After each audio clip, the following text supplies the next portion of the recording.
At Scepter Mass before the throne, the knights attest their fealty. At tourney after, snapping wooden bone, Sir Malachi takes the victory.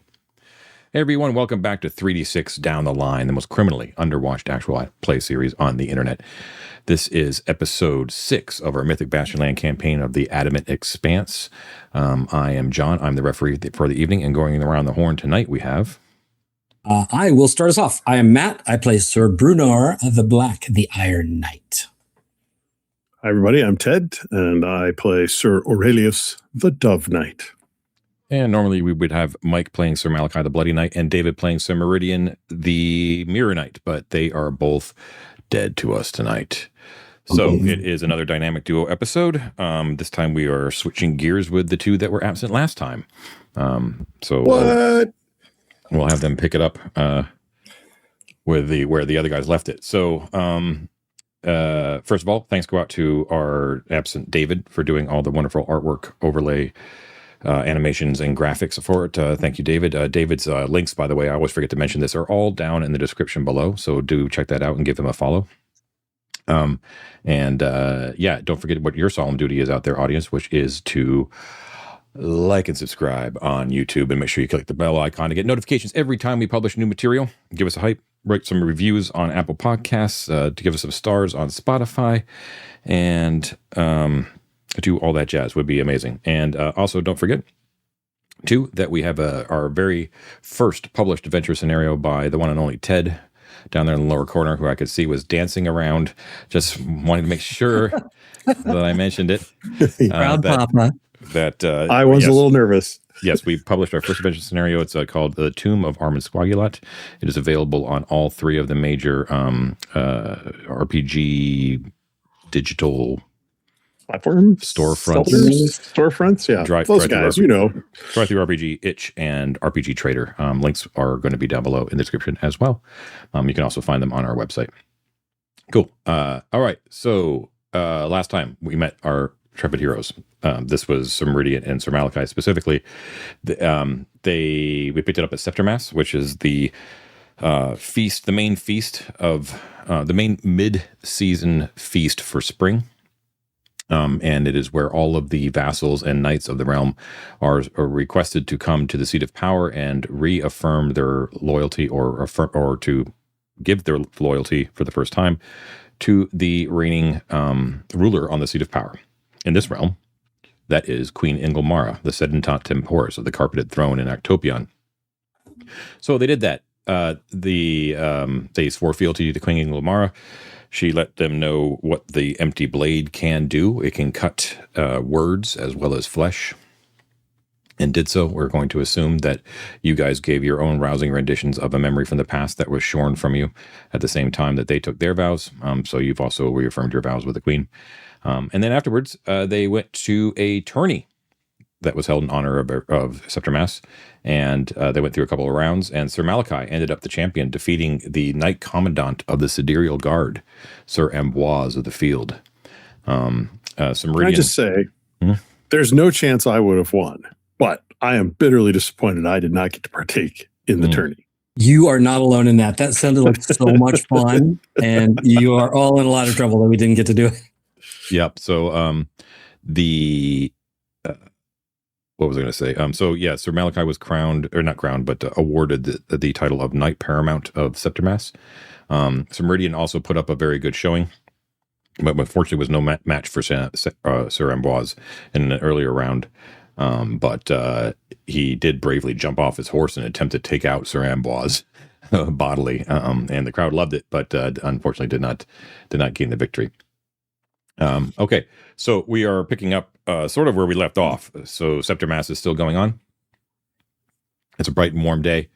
It's a multi-day sort of thing that kind of goes on, and there's a number of things that you can do. You guys had mentioned that you were thinking about doing the hunt for the Black Boar of Darkholt. We could do that. Hell yeah. There's also a kind of a cool little rule that's sort of similar to carousing, in that it's sort of a random roll that you guys should be aware of too. This is these are feast rules that Chris McDowall actually put up on his blog that are not part of the main rule book. Oh, fun. But but they're if you want to zoom out a little bit, you can do one of 3 pursuits per night. The 3 pursuits are mirth, whispers, and charm. So mirth is focusing on being a good, lively guest. Whispers is focusing on gathering information, risking a breach of etiquette. And charm is making a strong impression with a particular person. So you can gussy this up however you want, if you want to, but it's more like a zoomed out sort of thing. So we sort of roll on a little chart and to see what happens if you choose to do one of those things, and we can kind of make it up and narrate what the exact specifics are. But that's only if you want to zoom out. Like any particular thing that you want to do, we can certainly just do. Quick question. Of those 3 things you just said, are they attribute based? Like whispers is clarity or something like that? No, you basically tell me what you want to do, how it how narrate, like how you're doing whispers sort of thing. And then I roll a die, and there are, let's see, there's a chance that you may have to make a virtue save depending on what the die roll result is. I see. Okay. All right. Well, let me. I can. If I may, I'm sorry to cut you off, Ted. No. I was about to say, I think as the whatever the night marshal of the night, you should list our options, and I'll add anything if I feel like I need to say it. Yeah. So, thank you, Ted. So there are 2 things that, well, 3 things that I was really hoping to do, and I think Ted and I are kind of on the same page. We're very interested in the hunt for the Black Boar. Is that what you? Right. So that was very interesting to us. But in terms of like overall story, we definitely need to try to have an audience with the Queen, or at least if we can't get one with the Queen, at least her advisors, to get more information about the overall what's going on here, and offer her some of the information that we've gathered. Right. So far, there hasn't been any discussion or any knowledge sharing about the Watcher and what what we discovered up there. There are stories about what happened, but the truth really lies right now solely with us. And that seemed like it would be a good thing to share with her, as well as the prophecy that Brunor got from the seer about what seems to be going on now with these 2 peaks and the land shaking, and that also seems like a wise thing to bring up with the ruler of these lands. So the other thing, so that's talking to the Queen. The other thing is, and I think this might align with whispers from the way you described it, is the Meteor Knight plays a huge role in this, right? He's the central figure of the prophecy that the Watcher was putting out, and it all seems to, he's the crux, right, of all of this. So I want to find out what's going on with him. I want to find out, is he, we know that he's the one who blinded the Queen in the first place, but now he has this, is it an honor to guard this, Daystar thing? Is it a punishment? There's a lot to figure out and unpack there. And maybe, maybe this whispers mechanic might be the way to address that. Yeah, I like it. I would personally prioritize meeting with the Meteor Knight over meeting with the Queen, because then we could go to the Queen better informed, right? And not look like idiots. Like, we've never even met the Meteor Knight. We don't know what his deal is, Like, maybe that's backwards, but that's how I would see it. Yeah, I don't think there's a forwards or backwards. I think that's fine as any. Yeah. As far as the what did you call them? The 3 endeavors? Is that what you call them? Or pursuits? Pursuits, the 3 pursuits. I think that sounds like an interesting thing. I'd like to see how that works out in play. I kind of feel like the Iron Knight is I don't know. I could see you being more of a mirth and whispers, and the Dove Knight being more of a charm sort of thing. If that makes sense. Yeah, that's fine. I mean, work in the party, I mean, whispers definitely seem to make sense to me in terms of like trying to get information about this night, right? Like that. I've been, regardless of what these feast rules are, I've been thinking, I really want to find out about this meteor night, but it's probably going to be, I'm probably going to screw it up somehow. Like I'm going to ask the wrong person or do the wrong thing. And so it seems to align really well. So John, another question occurs to me. Let's say I want to know something about the meteor night, or perhaps I want to know more about Sir Ambois of the Sidereal Guard. I could do, it sounds like, whispers and hope to find rumors and stories and things, right? Mm-hmm. What if I went on a charm offensive, right? To make friends and influence people and then seek whispers. Is there any sort of linked mechanic between them? No, there's not. So you can do one pursuit for the feast, and the charm one would be being with one particular person. Like you're focused on getting in the good graces of one person. Oh, you know what? A suggestion, Ted, because I like this. I like this arrangement. Sir Ambois, right? Yeah. I think that would be an interesting person to charm, because there seems to be a split in the Sidereal Guard, right? Like the guy that we met, I forget his name. Golden Knight. Yeah, the Golden Knight that we met in the cabin, who, was kind of lazy or too arrogant to show up here. Versus, and he mentioned saying, Ambois, but it seems like there's a split there at least, or something to explore. I'm not sure. Well, I'm certainly curious about the fact that the Sidereal Guard is, or we perceive them to be, corrupt in some extent. There's a definite, based on last week's episode, there seems to be a connection, between them and the, what are the 5 houses called, John? The Tetracephalon. Tetracephalon. Thank you. And there seems to be this,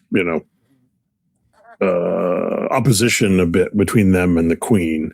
So getting into the good graces of someone in that sphere might help inform what we want to do later. So I like the idea. I'm willing to try and charm Sir Ambois. That sounds fun.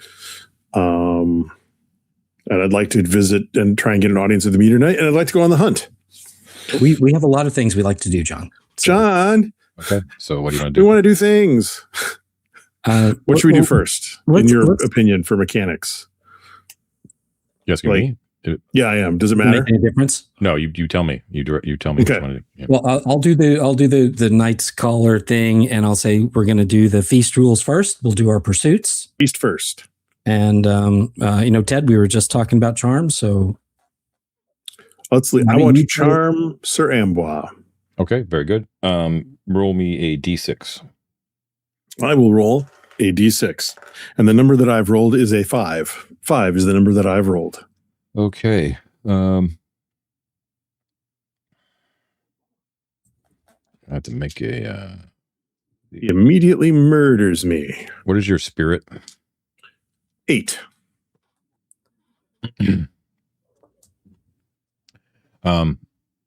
Okay, so do you have a like a scenario, like a scene in mind, like a place or something like that you would like to meet? Yes. So I imagine that following the tournament, he would have been, patched up and bandaged and so on, and then there'll be the ceremony where Malachi is awarded the honors. And then I would imagine that evening there would be a feast, and we would all go to the keep in the great hall there, and there'd be the high table and long tables and so on. And perhaps before we sit down, as people are kind of milling about in the hall kind of thing, I will go to congratulate him and, say that I've never seen such a great fight. It was really marvelous. I've fought with Malachi before, and he's a tough cookie. And I mean, you guys just had the best fight I ever saw, and I'm just really super impressed with all of you. And can you tell me more about the Sidereal Guard? You guys are just amazing, and we've been hearing about you for years. And so I've got to flask of mead in one hand or whatever, and I'm basically accosting him at the party, but being charming. Little massaging. Yeah, massage. So he courteously thanks you for recognizing him, and he also pays you compliments as well, saying that the two members of your company that he had the honor of fighting, rarely has he met such doughty foes on the tilt, on the lists, and that though he had hoped to win the title, he graciously ceded to Sir Malachi as the better knight, at least today. But he says we'll see what happens next Septimass. But he generally seems to take a liking to you,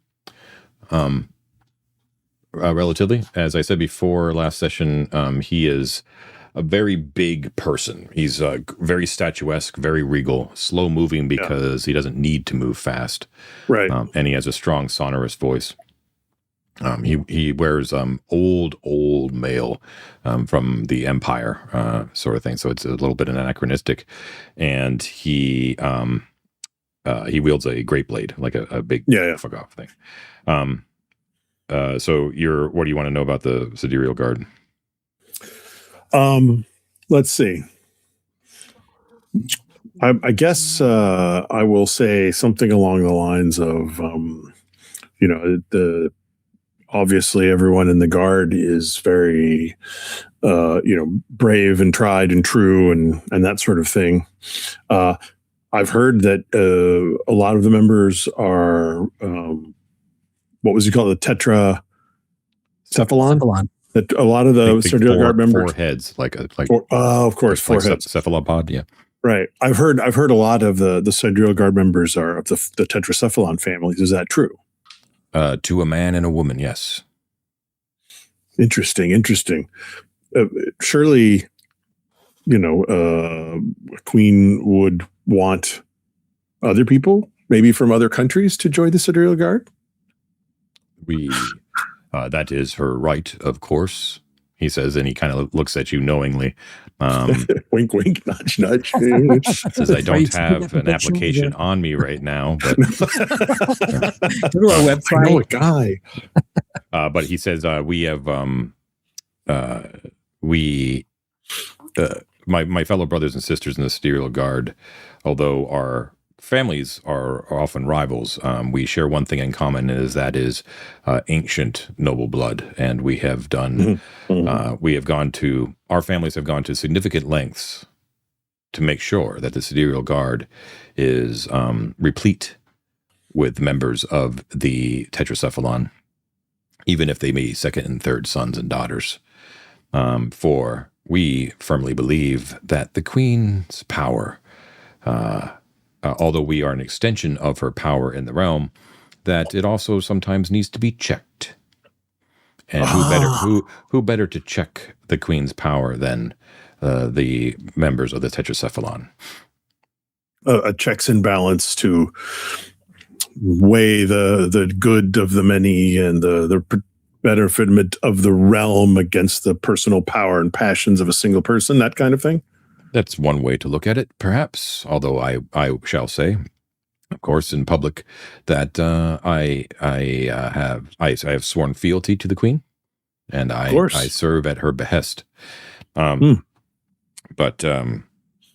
often the Queen's interests may not align with what the family's interests may be, and although, of course, we would sacrifice those interests in the name of protecting the realm and holding to the oaths, we find that sometimes the Queen is overly concerned with the plight of the common folk, when she should really be paying more attention to what the needs of her most powerful supporters are. Well, I certainly know what you mean about commoners. They, well, what can you say about them? But they're everywhere.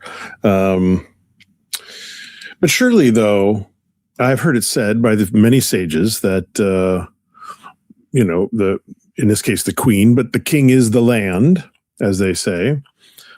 Surely the interests of the queen are the interests of the realm, regardless of whether they're in the favor of commoners or not. That's what the Seers say, but the practical reality is somewhat different. I've noticed that about Seers. You know what I mean? All honor to the Seers.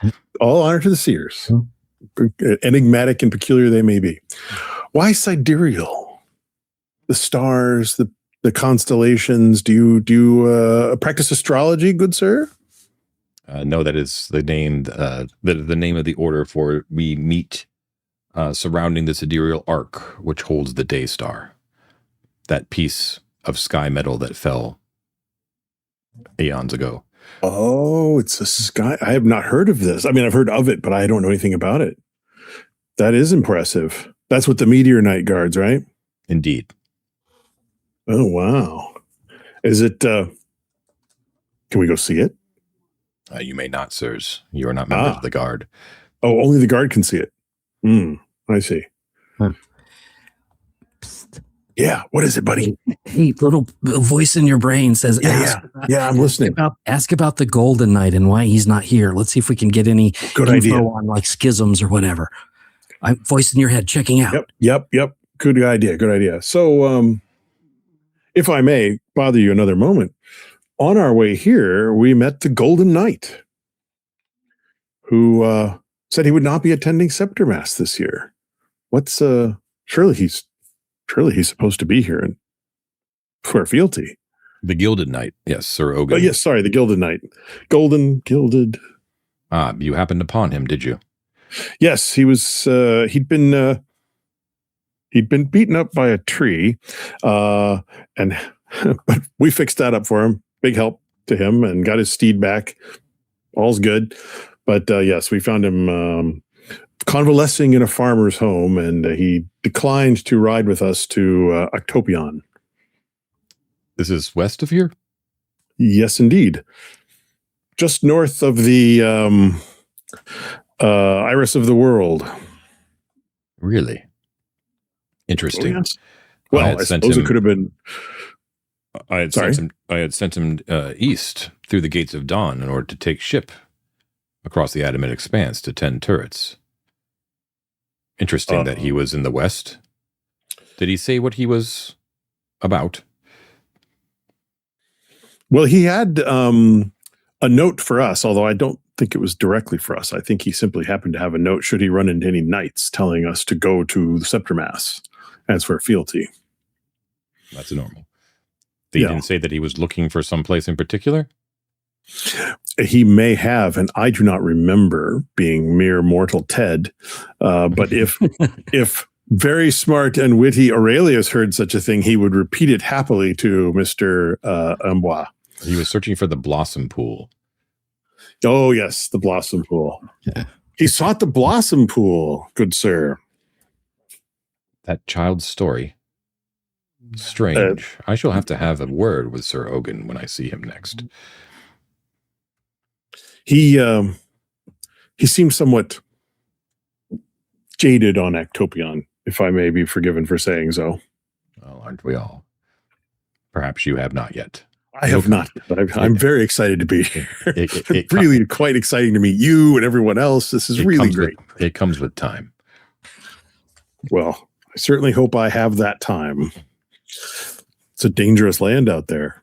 So he, you rolled well enough that you increase your standing with him. So he likes you a lot. And he is willing to meet with you again. Oh, splendid. At a time of your choosing, if you should wish. I will bow deeply to him and thank him for his time and his gracious and courteous manner, and wish him better luck in next year's Scepter Mass tournament. Cool. He bids you adieu. Very good. All right, Matt, what are you doing? That was good stuff. That was great. Great job, Ted. Okay. Thank you, little voice. You're welcome. I hope you'll return the favor. Oh, shit. Okay, so yeah, I was interested in doing some whispers, John. I want to find out about more about the Meteor Knight himself. Whatever I can find out, I want to find out. We know this story. We know the myth of him, blinding the queen, but now he has this, this role of power, responsibility, importance. I'm curious, like how, what really is his role? Is he there as like punishment out of penitence to make up for this, this thing that he did to the queen, or is it? Is it an honor now? Or is he? It's a big question for me. So roll a d6. Okay. A 4. A 4. Okay. Okay. So you can ask me a yes or no question, and I will give you the truth as far as people know it. Basically, you landed some very juicy gossip. Okay. So you have to ask it in the form of a yes or no question. Okay. I want to run this. I want to run this by my little voice in the brain. Ted, what do you think? I'm ready. Like, here's what I'm leaning toward. Mm-hmm. Does the Meteor Knight want to keep guarding the Daystar? Does the Meteor Knight want to keep guarding the Daystar? So that would answer whether or not he is whether he is imminently about to leave or steal it. Is another potential thing. Whether it's a punishment or an honor, punishment, good thing or a bad thing. It wouldn't definitively answer any one of those things, but it would give us the right direction. Does he want? What was your phrase again? Does he want to keep guarding the Daystar? Yeah. Does he want to keep guarding the Daystar? Is it yes or no? We could. Is his favorite color blue? See, I was going to go with the favorite color thing, but that just, that's not going to give us narrow it down. It doesn't narrow it down a lot. No. I don't think. Like we could ask something very specific, but yeah, yes or no. It seems as good as anything, Matt. Okay. I could see, number of ways you could say no, and it would mean very different things, but all of them would be potentially useful if we could work out what was going on. Yeah, like if he doesn't want to stay there, then that is incentive for him to want to leave, right? Right. So, okay, so John, I will ask that question. Does the Meteor Knight want to guard the Daystar? Yes, the answer is yes. You hear this from a number of different people around that there's no doubt that the Meteor Knight takes his duty extremely seriously. Okay. And more importantly, like not only it's a good thing. Like he wants that. Okay, that's good. So that means that if the Watcher's prophecy about him leaving is true, there's something's either really got to change, or there's something else that he wants more than this that we don't know about. Or someone steals the Daystar and he leaves to find it. Okay. Or someone attempts to misuse the Daystar and he takes it and leaves to hide it. There's different reasons he could leave. That are not just dissatisfaction based, but all things being static, he's going to stay where he is, would be the assumption I would take from that. Yep. Okay. So the good thing about your high roll there, Matt, is that you did not draw any weird attention by asking that question. People kind of took it in stride. They just took it as if you're someone new to the realm who may not be briefed on anything. So no one took offense, which you could probably foresee when you get these very, very clear answers that they likely could have, but they didn't for whatever reason. Okay. Well, it's my dark gothy charm. Yes, you avoided looking shifty, put it that way. Okay. Or they were worried you were going to cut off a head or an arm or something. And right. You came across as like asking innocently, which you basically were. Yeah. Okay. Anything else you want to do? So we've each done a pursuit at the feast. I assume that we then can eat copiously, drink embarrassingly, and wake up late. You can. Okay. Yes. I want to do those things. I did this with the guys last time, but the travel over to Ectopion actually got you healed up on virtue. So if you're down, you can. Yeah. Well, I do have vigor, I should say. Vigor, yeah. I've reset my vigor. I can't remember why I have the exposed condition checked off, but surely that's gone by now. Exposed. Is there a hole in your armor? You know, what it like was. the little I think it was flap open. No, I think it was something to do with fighting the tree. That exposed is a temporary, because that was the last thing I did before I was gone. Is clarity 0? So I'm not sure what happened there. I don't know either. I'm going to uncheck exposed because I should be. I mean, regardless, Ted, since we got guidance from a seer, it would be. I should be all right. Regardless. Okay. So the only virtue that Brunor is down, and I think it's completely apt, is his spirit is still down from the loss of his horse Hope. So that's the other thing I was wondering. We should go on a quest for a horse. Honestly, that was one of the things I think I was remembering this correctly. John, isn't Sir Ambois, isn't he of the four houses? Weren't horses kind of his thing? Like, isn't his shield emblazoned with horses? Yes, or did I get them mixed up? He is a member of House Hippotrophius, which makes which in the past at least has made most of their fortune from horse trading. It's funny you say that, Matt, because I was just about to say, I wonder if we should call on Sir Ambrose for advice on where to seek a steed for a knight such as yourself. Mm-hmm. I was not basing on his house at all. Just that was someone we have a connection with who would probably know a good steed if he saw it. Yeah. My other idea is according to his house. Yeah, go ahead. Well, I wonder, John, with the hunt. Presumably Matt can use the pony that he's riding or whatever it is. But perhaps or there'll be a loner for the hunt, or maybe if we do well in the hunt, we can translate that to finding a horse somehow. Just like the joust, if you want to participate in the hunt, you will be given spears, because that's what the tradition says that you must kill the boar with. Oh, you don't want to kill boars with much else. You want a boar spear. Yeah, and you would be given a riding horse. All right. Well, I imagine hungover the next morning is the best way to go hunting the black boar, don't you think, Matt? Yeah, I mean, because the only two things left on our little agenda before we go like messing around with peaks is talking to the queen and doing the hunt. But I'm down to Meteor Night. Meteor Night also. Oh yeah. Because we learned about him. Let's do the hunt next.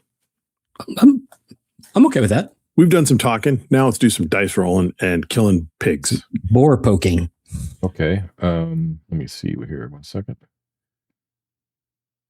Okay. So the next day, it's a pretty humid day, and there's actually a gentle drizzle out. But the hunt waits for no man. Nope. And so the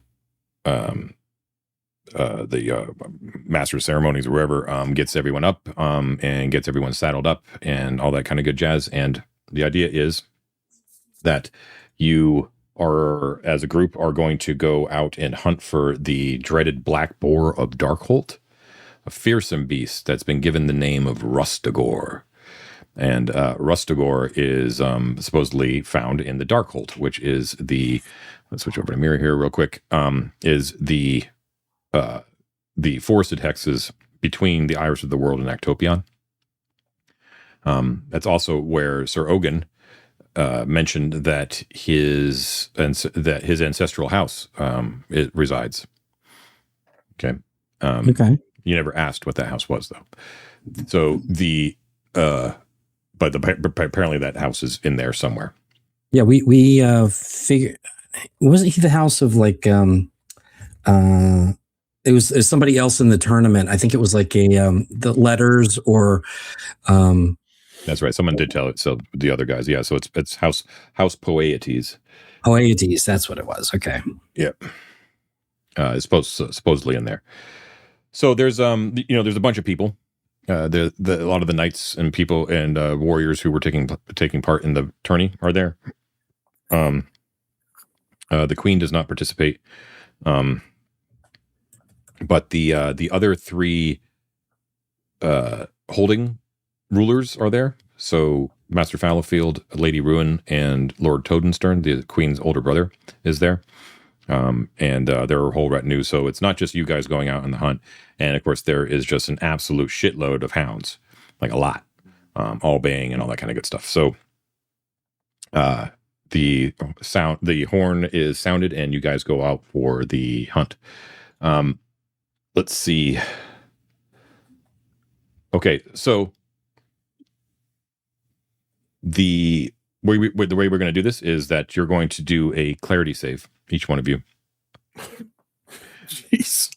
Okay. I'm going home now. This is your ability to sort of pick up on signs, to hunt correctly, that sort of thing. So yeah, each of you make me a clarity save. Tell me what you get. Okay. Ted, you go first. All right. I have a clarity of 4. I rolled a 6. Okay. Oh, pretty good. I have a clarity of 14, and I rolled an 8. So I succeed. Okay. Cool. Ted, roll me a D6. Stab yourself. I'm really hungover, I guess. 2. 2. Okay. All right. So Ted first, or Sir Aurelius. You're with the group for a little while. You have a couple of hounds with you as well. You're as you're sort of riding, you're sort of getting to you're getting to your mind, what everyone else is talking about is either bullshit that you don't want to really listen to, or when it is talking about the Black Boar, it's all hogwash and bullshittery, and you realize that none of them are really. People are just doing it to say that they went on the hunt, with no real desire to actually hunt down this beast. In fact, there's a little bit of cowardice in some of them. You kind of feel you cannot. There's no evidence for this, but this is sort of what you're getting. So you're like, screw this. I'm going off on my own. I found you're warming to a couple of the hounds that seem to know what their business is, and so you're gonna take them off and go on your own. You find yourself though. Let's see here. Where is it? In a section of the woods. You don't know how long you've been traveling now. Where deep shadows, unnatural shadows, are cast by the towering trees inside the wood itself. Reminds you very much of the Oro Woad to the far west that you came from. But even more menacing, these shadows that sort of depend from the canopy as well, and sort of start to envelop you and your horse. The dogs scatter, yipping away, and the shadows seem to have a life of their own, and you are thoroughly lost and dismayed as these tree shadows sort of overcome you. Let's see. Lost in the Darkholt on a horse with no name. You got a backup night there, Ted?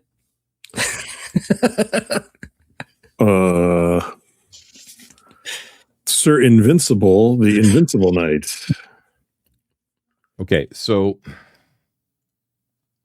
after an indeterminate amount of time of struggling against these shadows, calling out for your friends, whole 9 yards, trying to figure out where you are, you see some light off in the distance through the trees, and having no better place to go, you follow it, and you find that you are exiting out of the forest, and you find yourself looking out over a broad, hilly plain of grasslands. And it's you don't have quite a good vantage point because there's that soft drizzle that's sort of happening. So the sun is not really shining.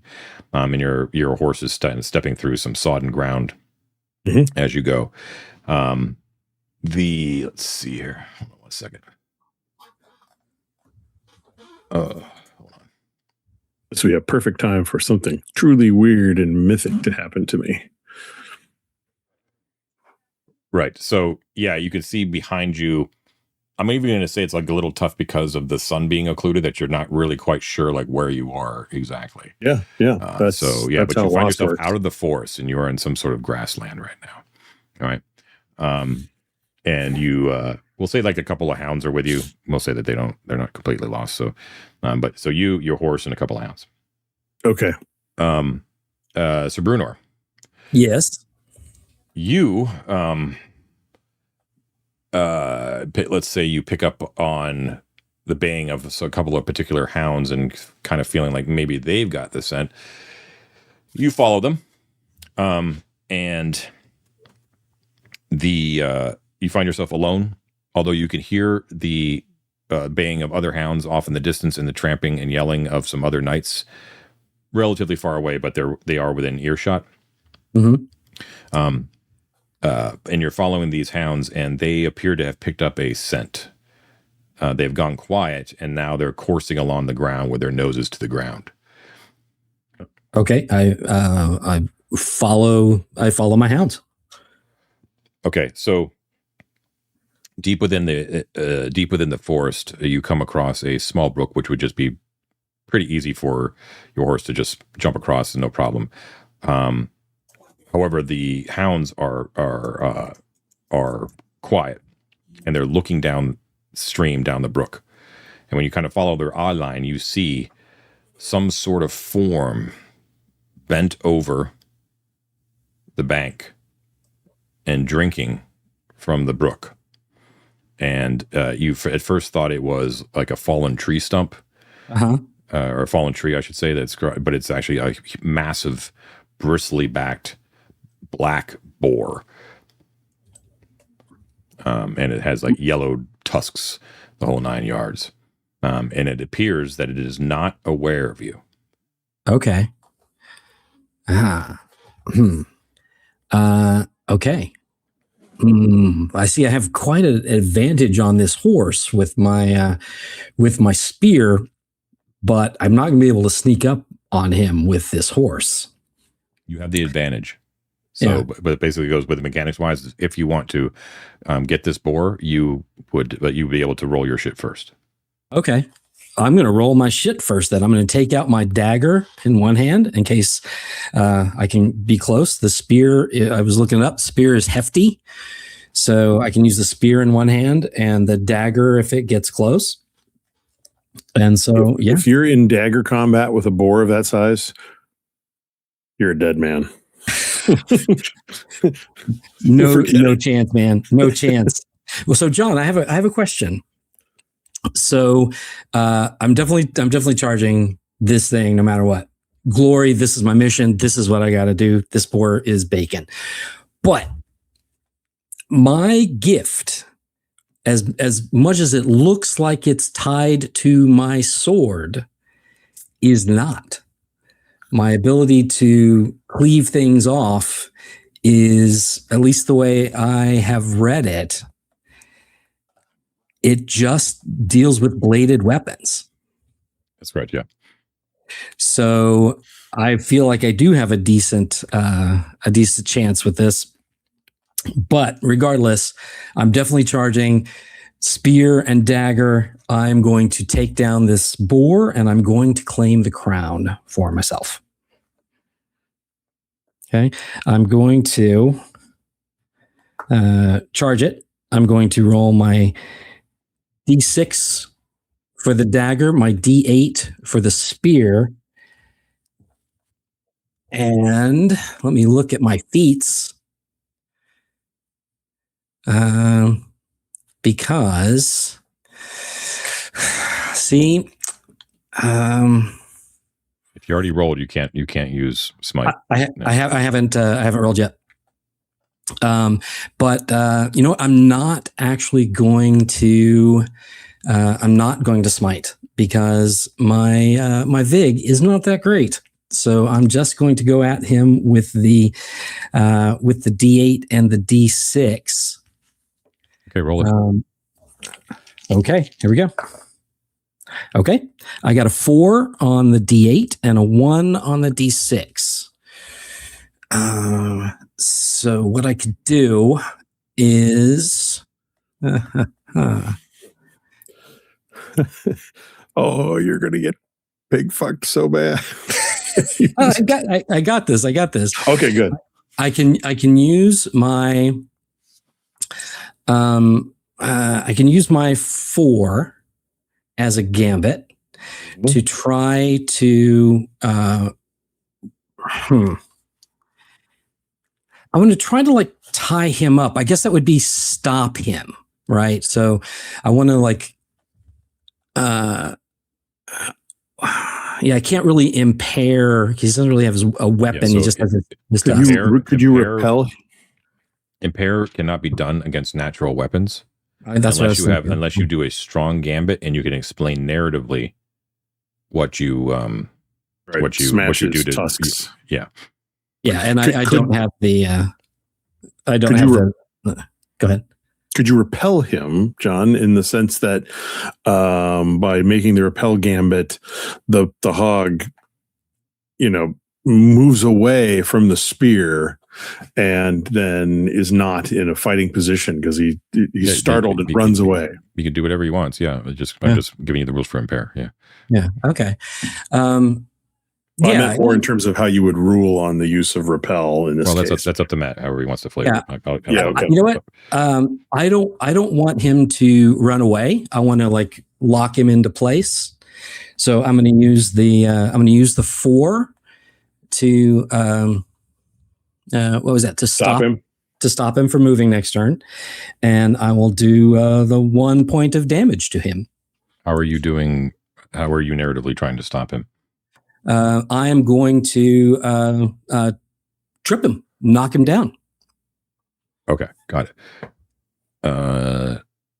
All right, so you come barreling out of the forest, charging down the bank to attempt to sweep this feet out from underneath the boar, but it sees you at the last second, and despite its bulk, it easily dodges out of the way of your horse, and it lets out a squeal of frustration, more of a roar, actually, and it focuses its yellow eyes on you.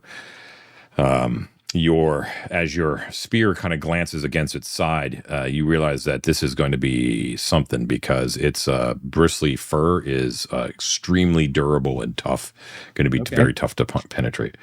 So I'm guessing my 1 didn't really get through his furry arm. You wouldn't even call it a glancing blow, unfortunately. Okay.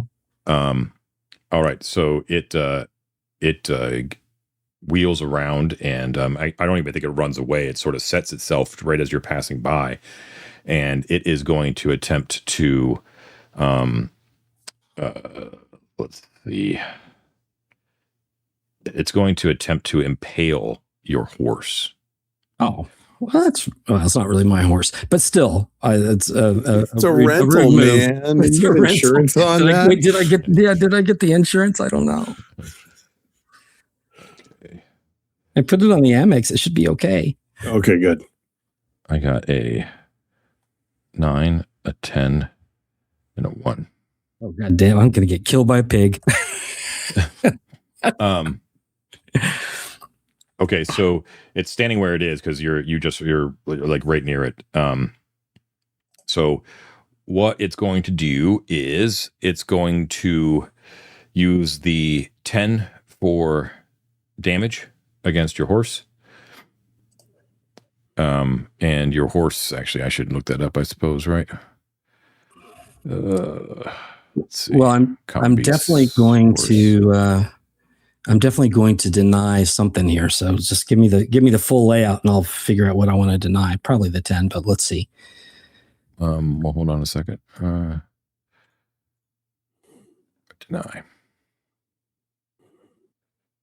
An ally within arm's reach. Discard. Yeah, okay, fine, fair enough. Yeah, so it's going to attack the horse. You can use deny because your horse is an ally if you want with the 10, and it's going to attempt to dismount you as a result of impaling your horse. Okay. Well, I don't want that to happen, but yeah, I will. I will deny. I will deny the 10. Deny the 10. Okay. Okay. Then save that horse. I will. Can I switch then? Because now that that's the highest die, can I make that? I could, I guess. Yeah. So 9 is going to be damage then. So To the horse. Yeah, 9 to the horse. Your horse is now meat. No. Riding steed has 3 guard, no armor. So that means 6 goes out of its Vig. It has Vig 10. Oh, okay. So it's going to take 6 damage from its Vig, which is more than half of its. So it's down. It's down. Yeah, mortally wounded. Okay, yeah. So it impales with its tusks your loner steed. Okay. Horrible cry that goes out. Sir Aurelius, you are so lost that you don't even hear this cry. I figured you're so far away. Yeah. But many others do.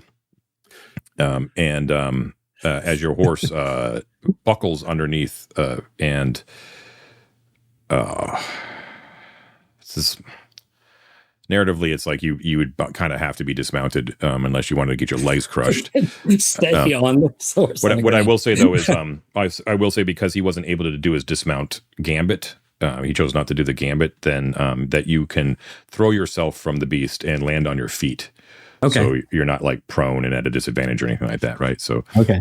So you're ready, and it has impaled the horse. So yeah.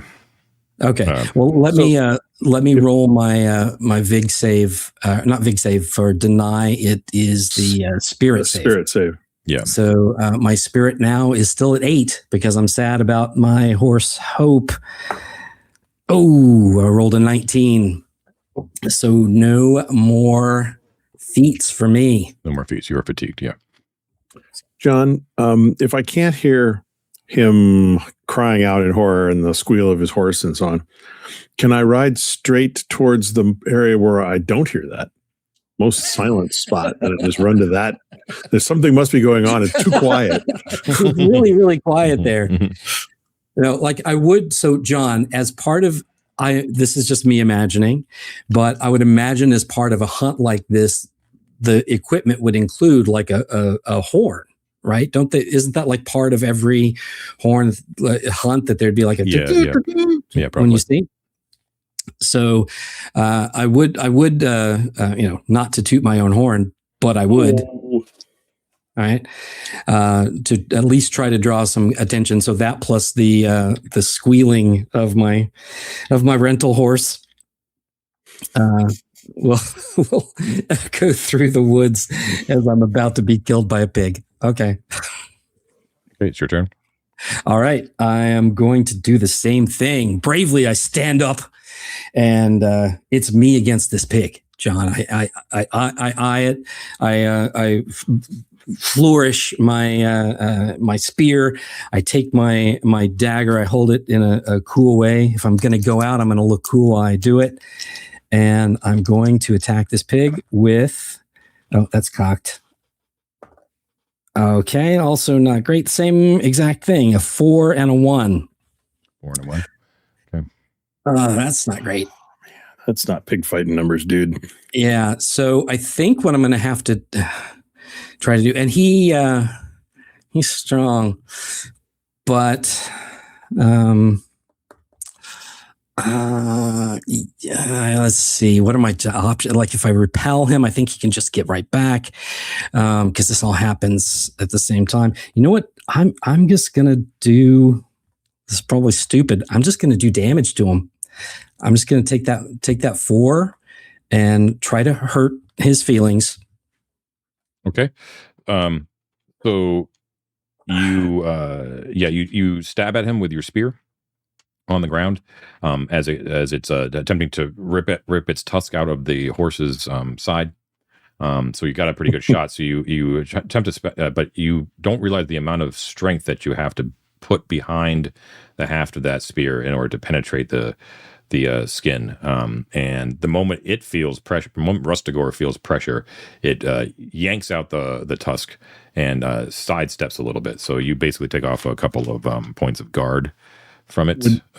Okay. Would you say that he stabbed it with his steely knives, but he couldn't kill the beast? Nice, yeah. Okay. All right. It is going to kill me. Yeah. Fuck some shit up, man. Okay, so it is going to attempt to impale you now. I don't want him to. I'm going to check on. Let's see. This is a slow attack. Cannot be used if the attacker has moved this turn. There. Yeah, so he hasn't moved, so he's good. Okay. All right, I got a 5-3-3. Not great. Okay. So, well, I can't deny anymore, so that's going to be easy. Well, lucky for you, he cannot use feats, unlike the Knights of the Tourney. Okay. I'm going to do 5 damage to you. Okay, that hurts. I have 2 armor and 6 guard, so that will take my guard down to 3. Okay, you manage to dodge out of the way as you size them up. You can hear thrashing and calls and horns and baying of hounds coming closer and closer towards you. As it's your turn to attack, you see a group of knights and riders come crashing through the forest. The boar has been seen. Hearken to the Iron Knight. He is wounded. And you hear a lot of boasting, like, he'll never be able to handle the boar. The boar will be mine. I will have the crushed crown. No, it is mine. Allow me to strike the dolorous stroke. So the way this is going to work is we're going to call this a warband. Okay. So it's a warband of knights, we're going to call it, who are all on chargers. And they're going to attack with you. I am okay with this. So let's see. Warband attacks against individuals, which is what this is, receive plus D12 to any attack that they do. And they cause blast damage. That doesn't really matter in this case. But they're wielding, let's see, the spears. Yeah, okay. Okay. So let's see, spears. They got shields. They've got trample. John, so can I make one last stab before they get there?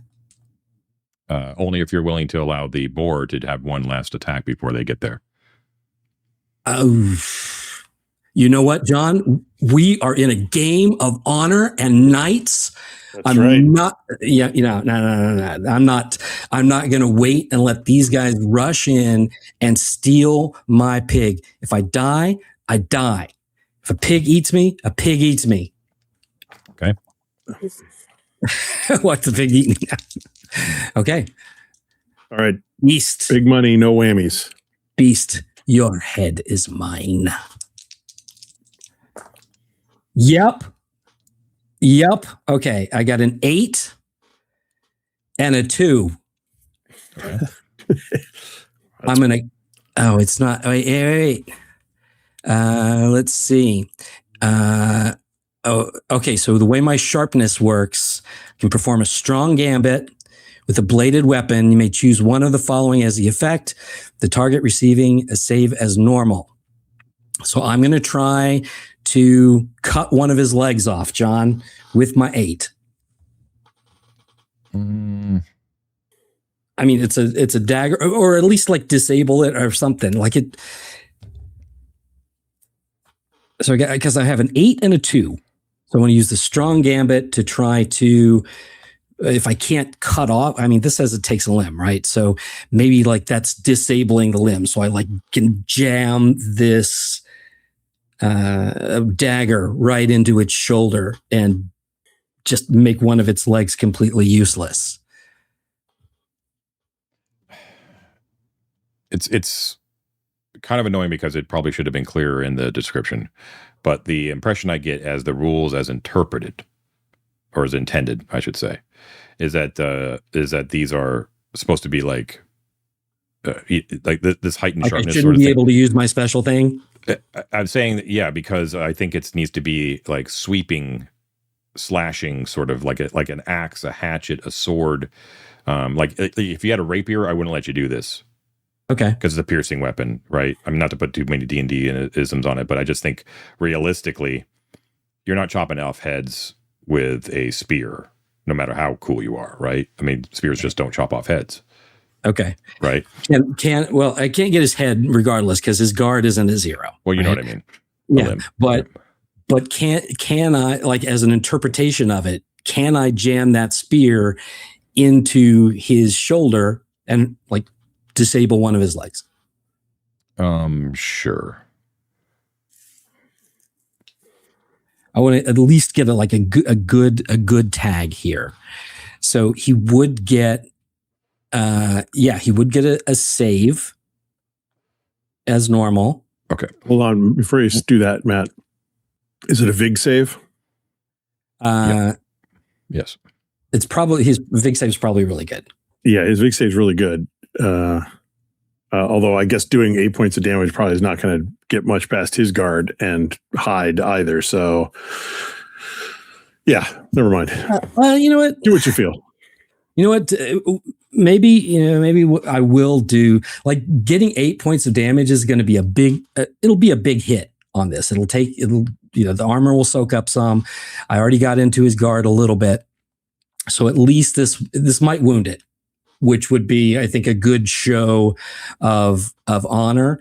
So yeah, John, as this thing tries to take me down, I'll back off. I'll save my my slicey army offy thing for a better bladed weapon, and I will just jab it real good with my spear, and I'll do 8 points of damage to it. Okay. So yes. I think that's the way to go. That's cleaner, and it doesn't like mess things up. And all right, so it just barely gets out of the way. You've knocked down its guard almost to the end of its guard, but it is still at full. Okay. At least I got a good tag in there. Yeah. And now he eats. And they saw you do it. They see you fighting. Yeah. Of course, now the pig gets to go. Yeah. And John, so narratively, they would have seen me like hold them off because he wants this, right? He knows that they're coming, but he wants to take this thing down if he can himself. So we'll find out. We'll find out. Okay. So I got a 7, 6, and a 2. Okay. On an impale. So let's see. He's gonna. Okay. Okay. What I'm gonna do is I'm going to do damage to you. Okay. And impale you, and then he's going to move after the attack, even if he's unable to move, which technically he would be with the impale, but he can do that with a gambit. Yeah, with a gambit. So let's see. So he's going to do 7 points to you. Okay. I can take 7. Armor's going to soak 2, so it's down to a 5. It'll take my guard, take all 3 of my guard. So wait, what's that? 2, that's 5. So I take 2 points of vigor damage. Yeah. Okay, so you are now wounded.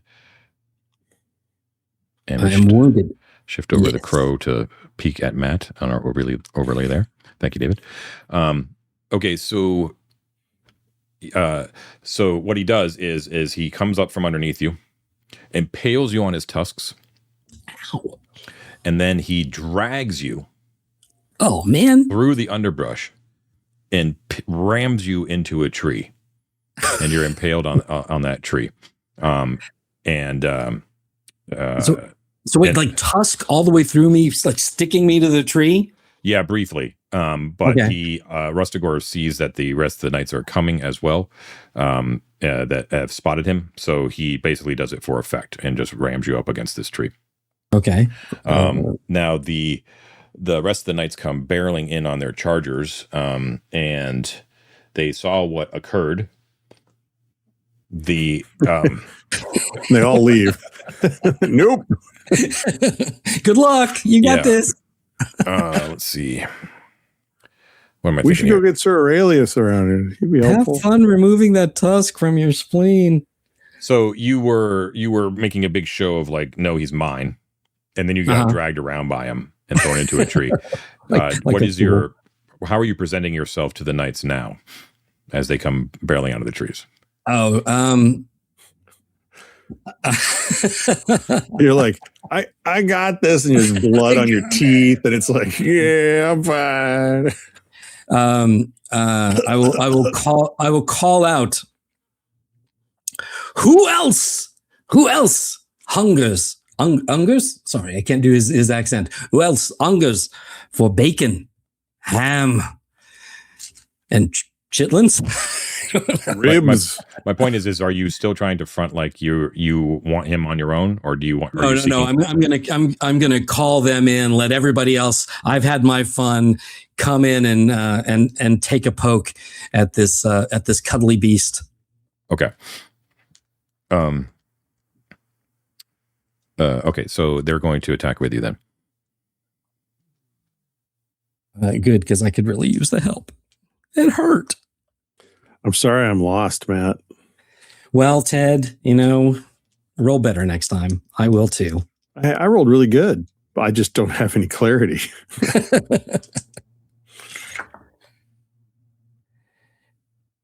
Now, John, do I also get a D12 in this since I'm part of this, or did they get it? You're not part of the warband.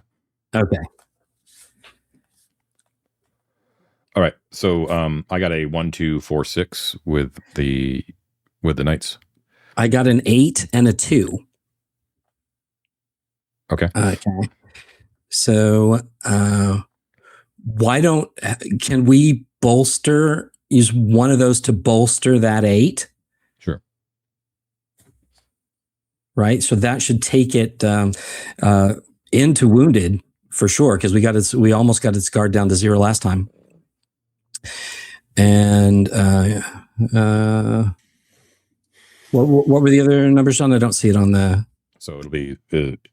I'll use the 4 for that, and then I have a 6 left. Okay. Why don't we use that 6 to repel that thing away from me?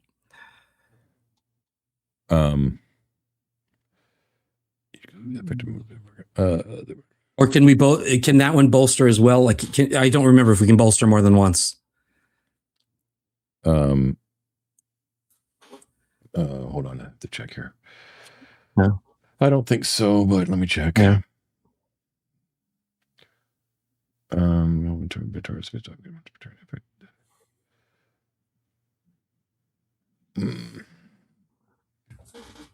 don't know.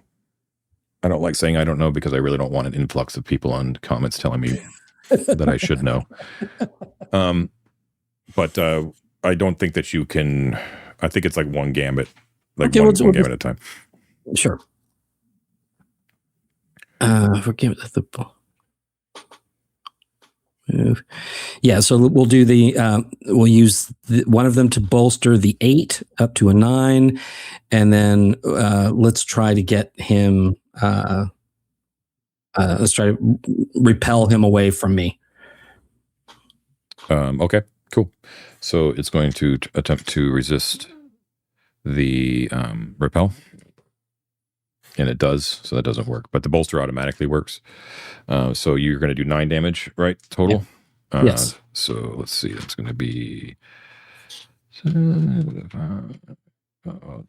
okay. So now he's wounded. But he's not mortally wounded. With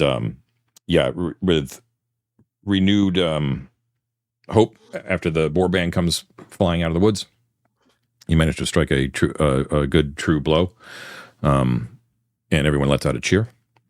Huzzah! The Last cheer I ever hear. boar is now going to use it's going to thrash around. It actually gets a blast attack. Oh boy, here I go, guys. Bye-bye. Let's see. This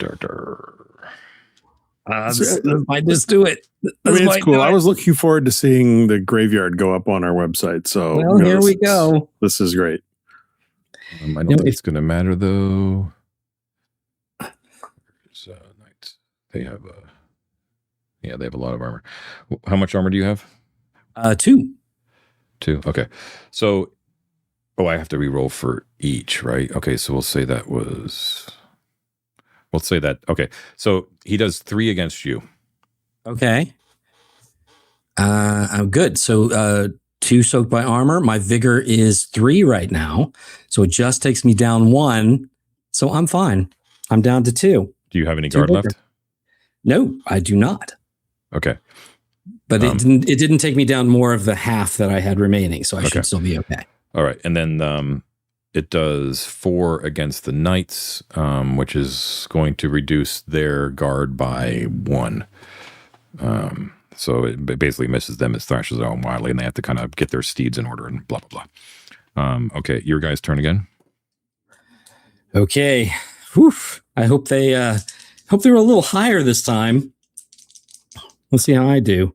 God damn. Wow. I rolled the same thing 3 times in a row. I have another 8 and a 2. Okay. For worthwhile dice, I have an 8 and a 4. Okay. 8 and 4. Well, let's use that. We should use the 4 to bolster. And it's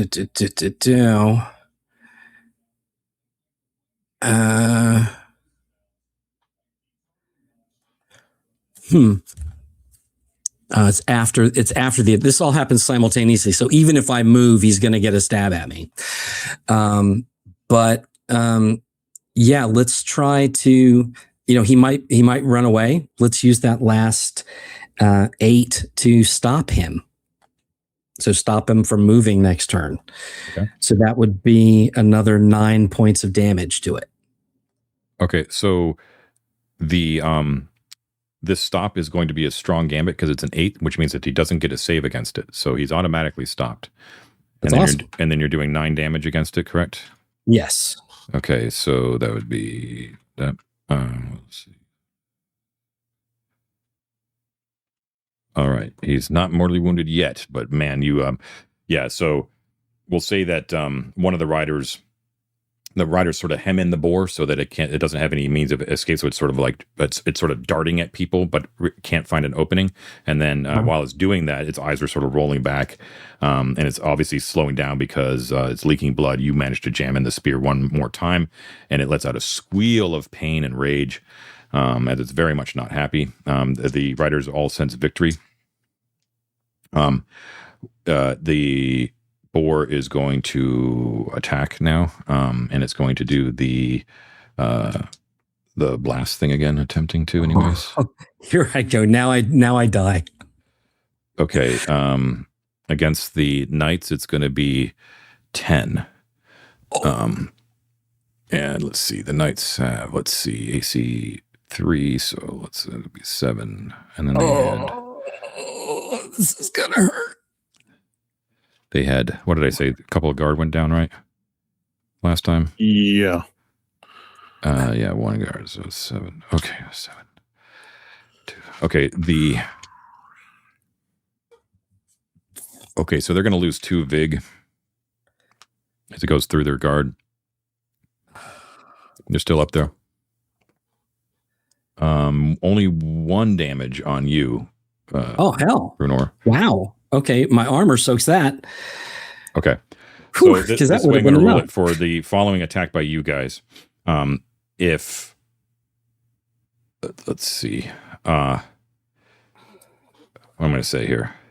If the highest die is by the knights rather than you, then that die is going to be used for damage.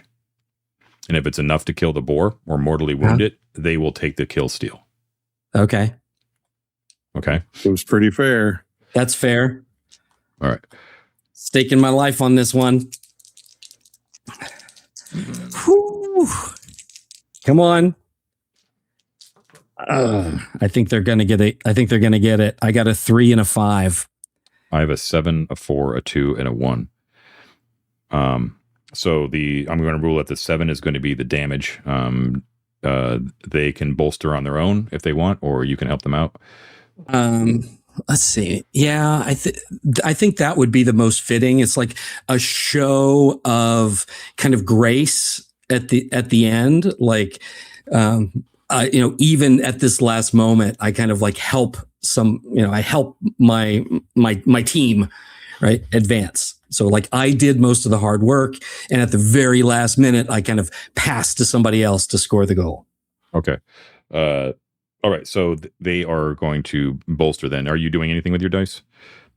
Let's see. I got a 5 and a 3. What can I do with a 5? If you want your kill back, you could impair their weapon. That's okay. That's okay. That would not be honorable, Ted. No, it would not. I'm anything. If anything, I'm honorable. I will. I bolstered with my 1, so I'll just help their attack. Well, they're bolstering themselves. Oh, okay. Oh, you don't have to do anything. It's fine. I will just kind of like step back, and I'll point at the wound. I'll guide their strikes, even though they don't need me to. Here where is weak.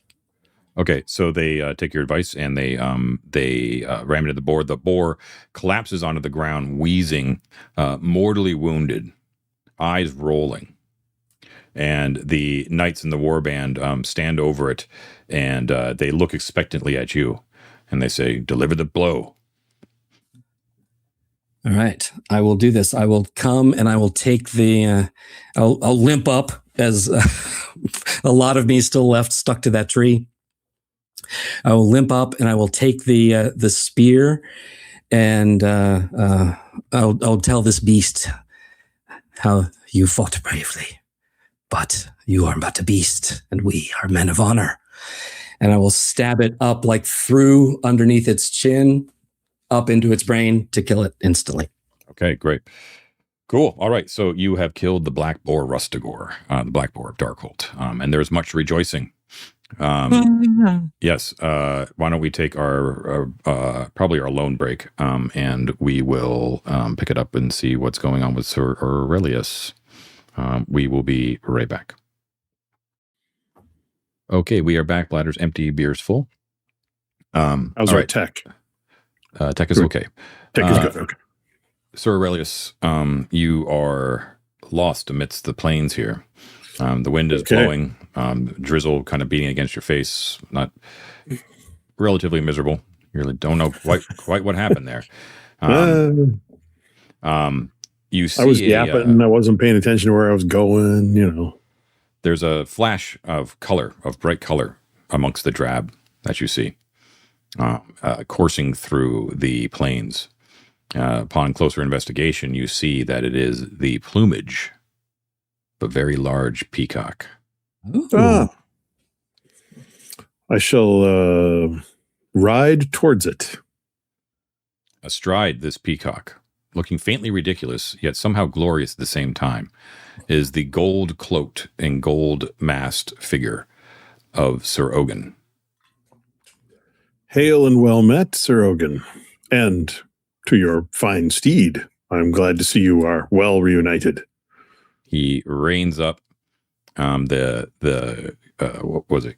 Cato? I can't remember the name of the... Cato, I think. Cato, I think, yeah. The peacock spreads its plumage in alarm, and it's pretty glorious. He, you can't help but be taken aback by how just stunningly beautiful the whole he looks like in the rain. It's kind of crazy, like the imposing figure that he sets. But he dismounts comes up to your reins, and he says, well. If it isn't Sir Aurelius, we both find ourselves here out in the rain. More pathetic existence I can't quite imagine. Oh, it's not so bad. I'm not being impaled or disemboweled by a pig. I'm out for a nice ride on Big Spruce. And I met you. Most days do not offer such rewards. Fortune favors you indeed, sir. And he looks around carefully around him. Your other companions? Are you here by yourself, Sir Aurelius? I'm ashamed to admit, sir, I am lost. We were hunting the Black Boar in Darkholt, and I followed two. I point down at them, very foolish hounds, and they did not lead me to the pig, but they led me here to you, who I was not hunting at all. Well, that is unfortunate. What exactly? But the hounds led you astray, you said? Nothing particularly in the Darkholt that assaulted you? Well, if I'm being completely honest, I wasn't really paying attention to what I was doing. I was talking along the way and chatting with the other people on the hunt. And, well, here I am. How about you? What brings you to town? Well, there's no town here for many, many miles, I should say. Closest place of civilization, as it were, was probably the Sundown Hive Works to the north. But I didn't mean literally town. I meant, poetic. In the area. Well, I suppose one good turn deserves another, Sir Aurelius. Would you like to accompany me back to my ancestral home? You would have to go back into the dark, scary forest. That sounds marvelous, sir. And I would be greatly indebted to you for such a kind offer of courtesy and hospitality. Well, let's be on our way then. I felt sure that I was close upon finding the Blossom Pool. I know it must be around here somewhere. The winds died. Usually a sign that you're close. But I will do my duty and show hospitality to my brother knight. Very kind of you. Very well. Follow me then. Try to keep up. And he bounces away on his little chocobo and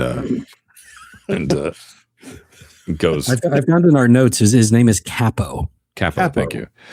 I will, let my wings spread as wide as Capo's as we ride.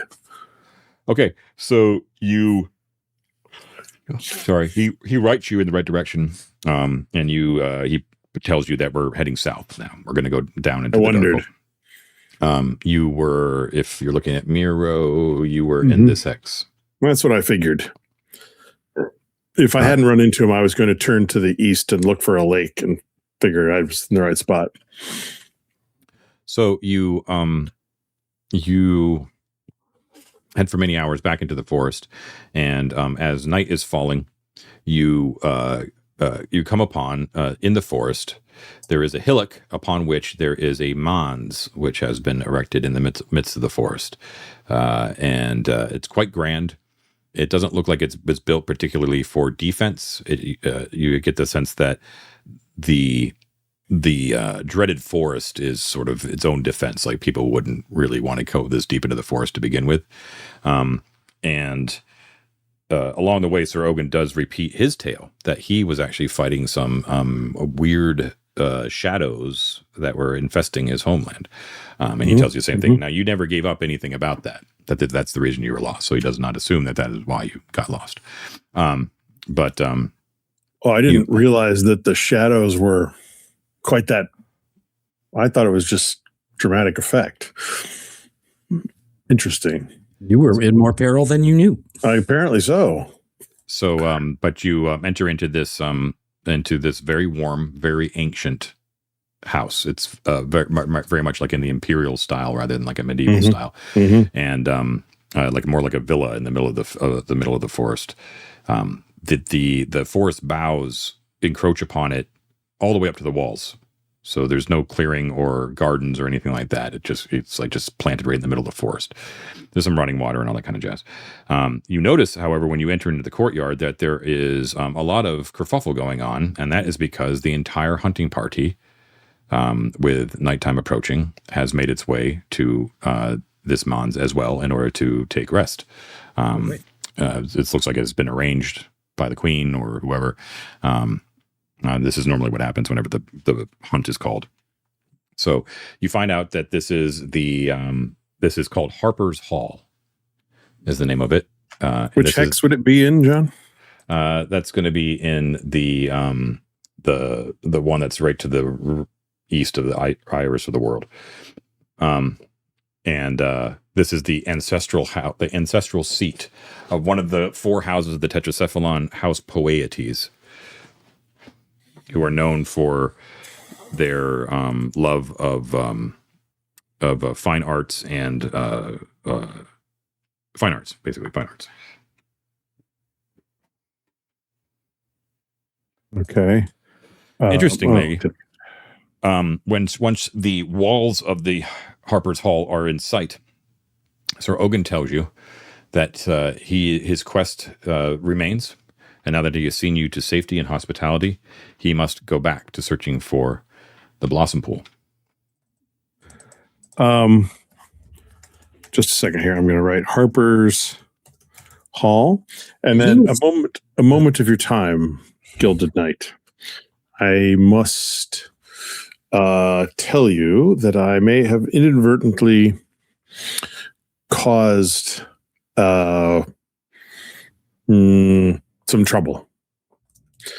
I was speaking with Sir Amboise and mentioned that we had seen you to the west of Ectopion, and he seemed concerned that you were supposed to be elsewhere. I thought you should know that he knows that and then I have to confess that I told him. Unfortunate. I tend to go about things, and sometimes I have something in me that makes me take a more oblique angle to solving problems at times. This is one of those times. I don't think anything should come of it. Don't you worry. You certainly needn't justify it to me. I'm grateful to you for returning me to your home here, but I didn't want you to see Sir Amboise without knowing that I had spoken to him. Gotcha. Okay, so so when you go into Harper's Hall, it's a merry place. There's a kind of picture, I guess, like Rivendell from the movies a little bit, but not so florid in its what's that term? Architecture. Yeah, there's a term for that kind of architecture though, but neo something. Theme. It's nouveau. Yeah. It's kind of an Art Nouveau kind of place.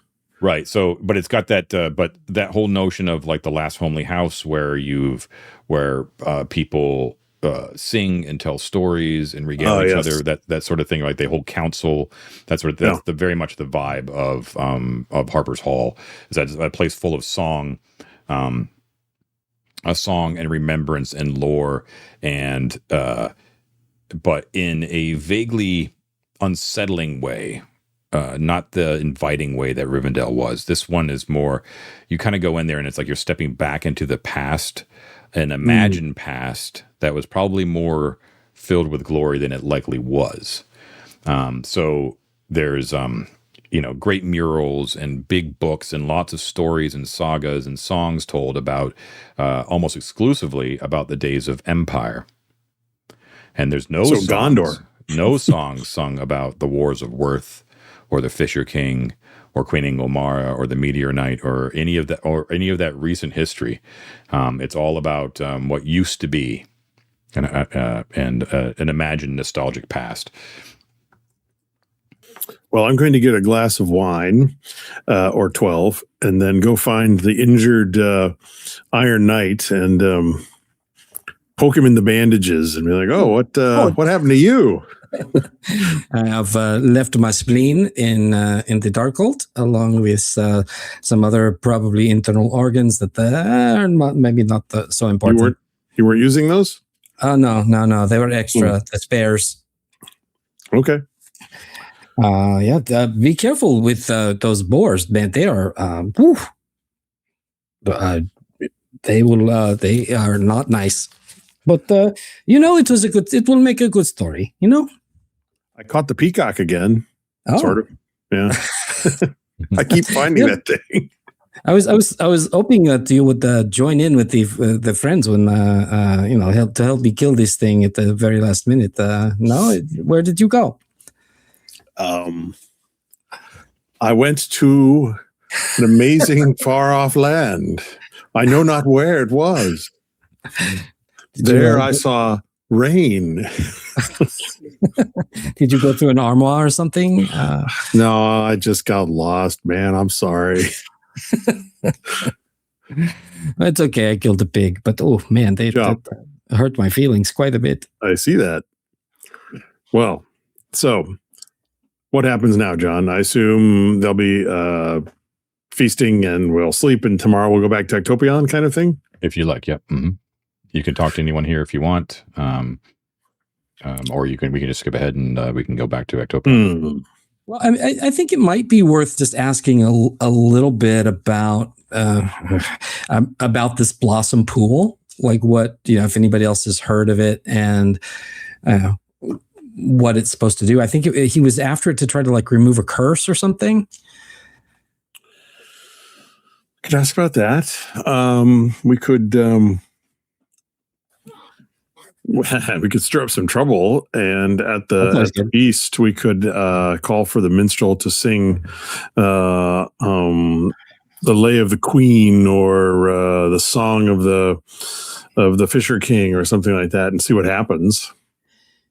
Yeah. Oh, that's actually a good point. So, John, the other people that are on this hunt with us, where can we get a sense of where their alliances lie? Or are they all the Queen's men, or are these people kind of more supportive of this kind of ancient empirical empire kind of vibe?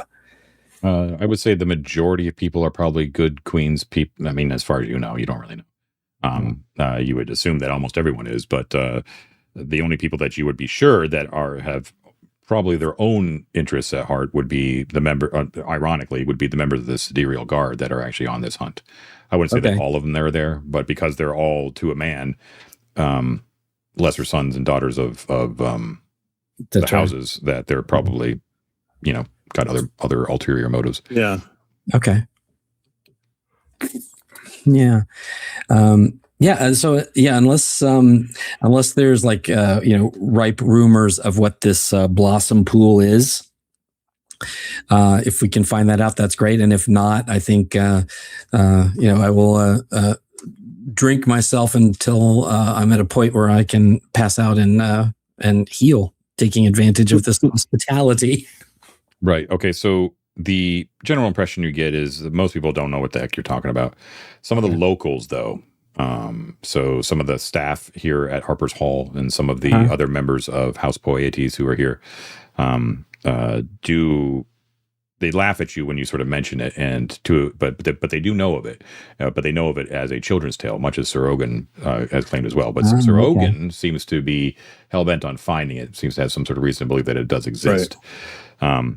But they tell you that it's the sign that you're near it is that the wind that normally blows through the sundown goes still when you approach the pond, when you're near it. And it's sure sign that you're at the actual Blossom Pool, not some random pond, because flower petals are supposed to coat it from end to end. It's supposedly stunningly beautiful, and the tale is that should you become ensorcelled by the beauty of the pond and wade into it, that you'll be transported far across the realm to a place the land of fairy or something, to a place not where, that no one knows exactly. People, some say not fairy. There's no fairy, but some say some other plane. Some people say across the realm. Some people say that that you slowly that you actually pass into the realm of death after you drown. But it's peaceful. So some people tell it as a wondrous thing that people should be questing for. Some people use it as a cautionary tale that the pond will lure young people, into its depths and then whisk them away, much to the parents' dismay, that sort of thing. I feel like I kind of feel like fucking with the Gilded Knight now, being like, oh, I don't think we're very keen on seeking that with you. We've already found it, and just making some shit up about it. We have one already. It's very nice. Exactly.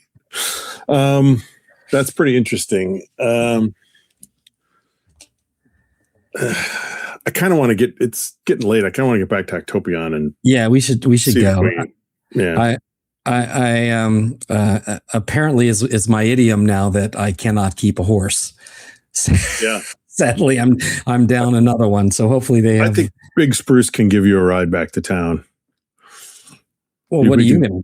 No, we'll ride double because I don't want to ride. I don't want to ride like that. I'm a knight. I'm a big boy knight. The Templars did it. The Templars were famous for it. We're not one of those. John, do they have a horse I can borrow to get me to Actopion? Say no. Make him ride side saddle on my horse. Yeah, that's fine. Okay, so you do not restore your vigor because you have to spend a full day in warm hospitality. Oh, you can't just sleep. Oh man, I'm close. I'm not looking so good. In the morning, let's see. Should we get you a palanquin, Matt? Would you like That'd be nice. A travois? We'll drag you along behind Big Spruce. The next day is actually sunny, and the ground sort of dries up in the early after the dew evaporates, and you make your way through the Darkholt and find the paths that lead back to Actopion, and the Carnaline beacons shine their way through the trees, and you are able to go back using the Gates of Dawn as your reference points. And back in you go. Now there was no clear. Even they gave you the slaying stroke, Sir Brunor. It wasn't really, it wasn't technically like earned.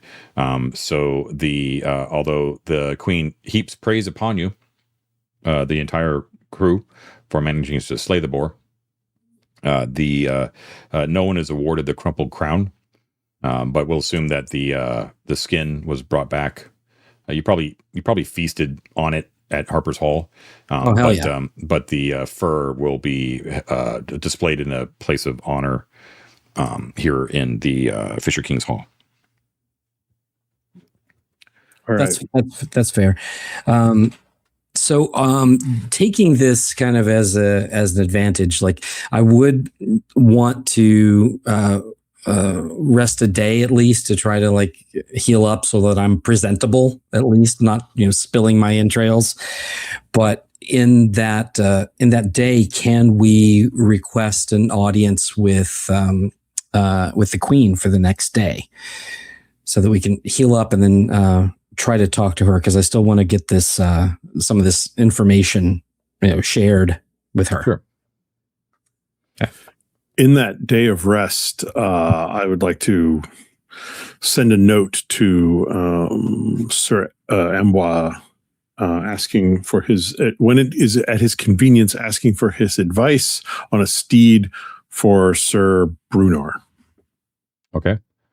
What do you want to do first, the Queen or Sir Ambois? Let's do the Queen first. If we don't get to the horse today, I'm just getting that in there. Okay. So, Sir Brunor, you can get your vigor back. Oh, great. Okay. Thank you. I feel much better. All right. So the Queen receives you in a small chamber, a small side chamber off of the Fisher King's Hall. This is actually, you know what? No. Let's do it a little bit different, because this will give you sort of a little bit of an insight into her as a person. She tells you, you send a message saying you're requesting an audience with the Queen. Her seneschal, who I don't have a name for quite yet, whoever comes back and tells you the Queen has accepted, will receive you. She asks you to be at the casting boards at 7:00 in the morning tomorrow. This is after like your rest or whatever. So Sure. doing so, you go to the casting boards, which are the long walks that sort of lead out to the Carnaline beacons, out into the water. And it's where the fishermen who are not on boats will use their reels, and they just toss it into the bay and fish. Casting. Okay. Yeah. And you go out there, and there's a whole bunch of them out there because this is like the good time for fishing. I don't know if that's true or not, but it is in my world. So the as dawn breaks, there's a few like old timers out there casting their nets and their fishing lines out, and you see that there was amongst those people there was someone there who has been there for some time, who finally, after a while, pulls up their reel, and there's a decent sized fish on it, puts it into a basket, and then kind of approaches you, throws back their cowl, and you see that it is the queen. Oh. And she's dressed in completely normal, everyday wear sort of thing, but she still has the white blindfold over her eyes, but she is wearing like a heavy cowl over her. She has sort of moved down the casting boards a little bit further out into the bay, so you're closer to the one of the Carnaline beacons than you are to the mainland, and you're relatively separated from the rest of the fishers. The sun is starting to crest over the gates of dawn on the east. So it's dark out there on Lake Arnile. But there are a few skiffs, a couple of feluccas that are actually starting to push out from the docks and go out into the bay for the day to start. So it's quite a pleasant scene in general. Your Majesty, is this why your father is known as the Fisher King? I thought it must mean he was a fisher of men, and a metaphor of some sort. The name, again, she kind of whispers as she talks. Yeah.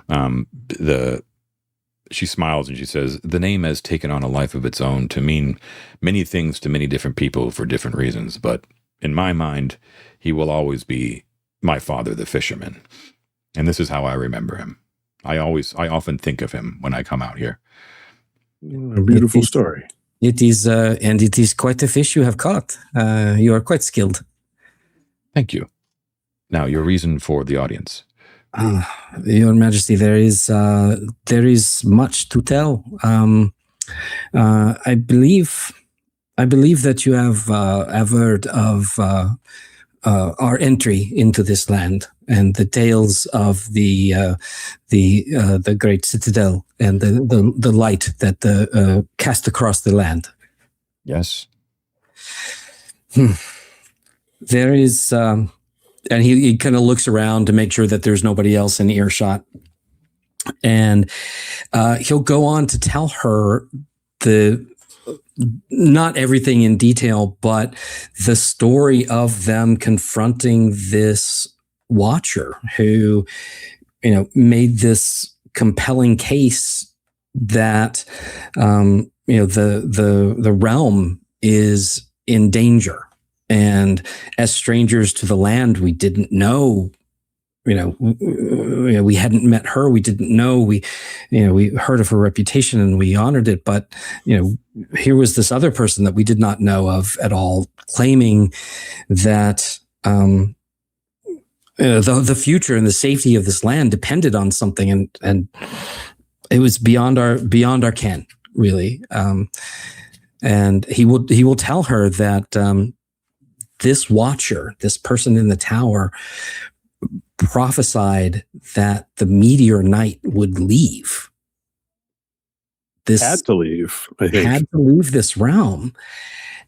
And this is, not what the Seers foretold. This watcher put herself in in direct opposition to the Seers of this land, and which would be a good time for us to tell a little bit about the Seers that we met, the orbital seer, and that interaction, and the hounds, and all of that. Mhm.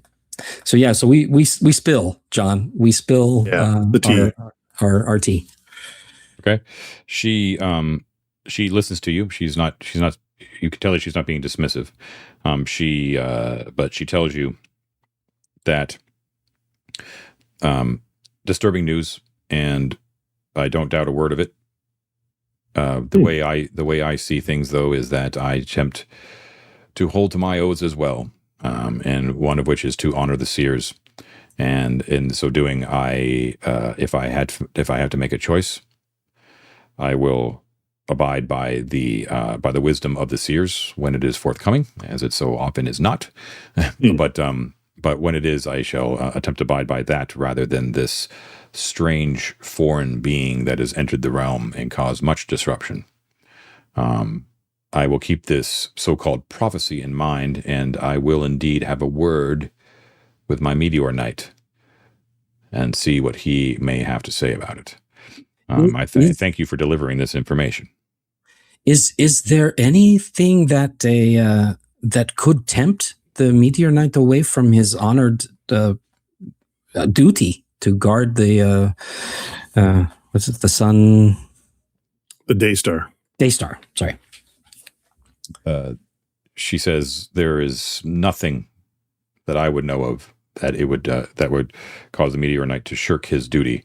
The only thing that would probably cast him adrift, that would cause him to be uprooted and try to find some other purpose, would be if the Daystar itself, heavens forfend, should be destroyed or lost or disappear. For the Meteor Knight's existence is I can't think of the word, is bound to the Daystar. Mm-hmm. Okay. Yeah, I had wondered much the same thing.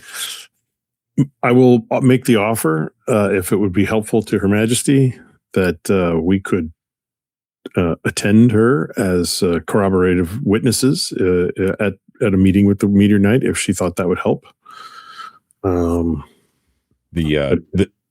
Meteor Knight speaks to no one, and in no one's presence, except for me. A lonely life. Indeed. It was hard. The Meteor Knight's loyalty was hard won, and she passes a hand over her blindfold. So we've heard. We have heard this tale. It is quite frankly amazing. Your bravery is very honorable and inspiring. Right. So, yeah, she said, "Is there anything else you wish to discuss?" So there is one more thing to discuss. As you also do, we honor the Seers, and before coming to Octopion, we did meet with a spectral seer, and he kind of chokes up a little bit, and as he says, like, at great cost, at great personal cost and sacrifice, we were able to get a gift. A gift of knowledge from the spectral seer, and he points to the two. Well, he points to the two peaks, and then realizes that he's pointing in front of a blind person, and like puts his hand back down. I'll smack him in the head. I'm sorry. You carry yourself so well. And he'll repeat the prophecy that the seer gave to them. Two peaks, the gates of dawn, they tremble with fury even as we speak. The sentinel of the peaks measures us all and finds us wanting. His disciples will come and warn us of the extinction to follow. And he says, "Go ahead." With the tremblings from the other day from the mountains, I had to let you know, I had to share this with you and ask, who are these disciples? Who might this sentinel be? Do you know? Do you have any guidance for us? That, she says, that is much more actionable wisdom. And indeed, I know, just as of this morning, something new on that front.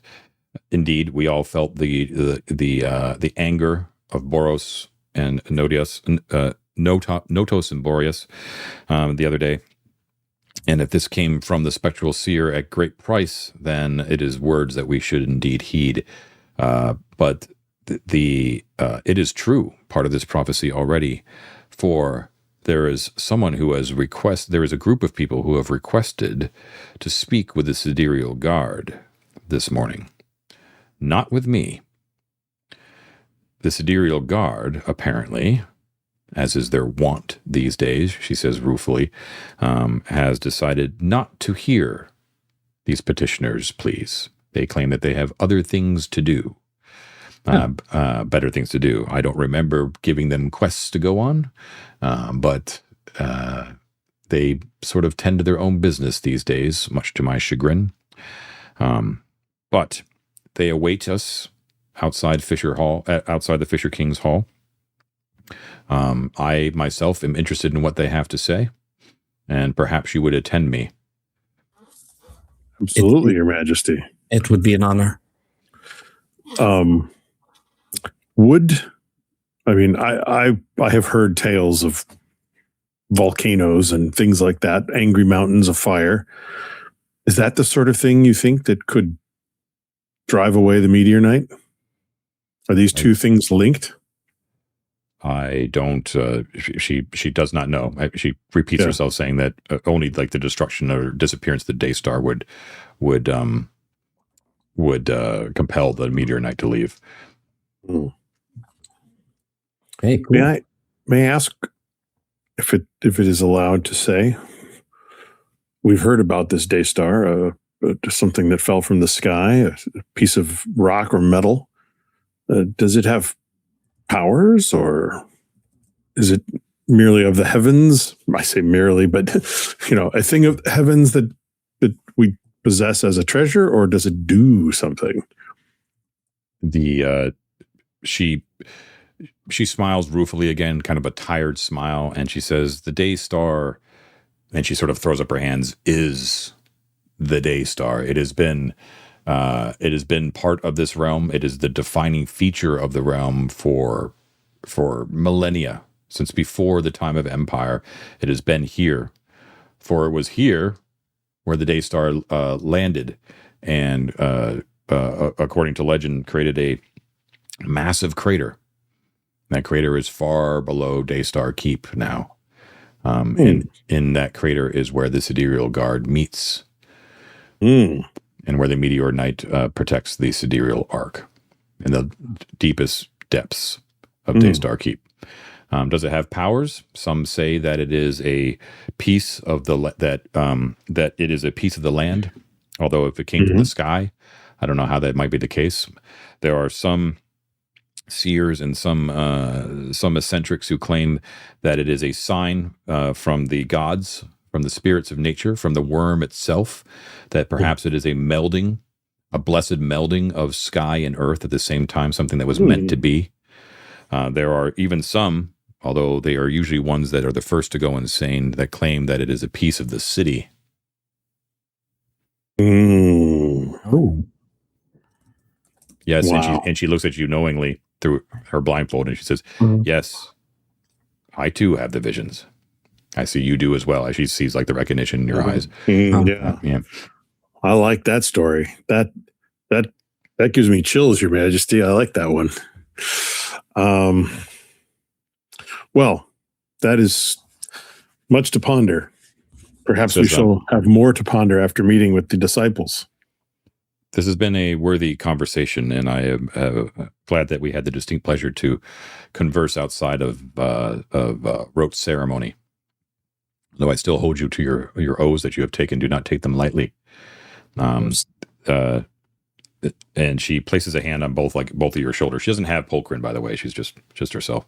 Oh, that's good. And she says, very softly, she says, never forget your 3 oaths, and that those 3 oaths bind you to me as well. For I am the sed temporis, and I am the land. And she says that very, very seriously. I will immediately take a knee and say, "I will never forget, Your Majesty." Cool. As do I. Yeah. Cool. So do you want to go to this audience with her right now, or do you want to talk to Sir Amboise? Or was it Sir Amboise that you were going to talk to about the horse thing? Yeah, I mean, let's go with her now. It seems like we should. Yeah, let the this horse roll. thing, it can be any time. That was just to prime the pump. Yeah. Okay. So audience. In an indeterminate amount of time later, you're in the Fisher King's Hall. The carpeted. You heard my description from the last session, right? About the carpet, the murals, the tapestries that go down and carpet the throne.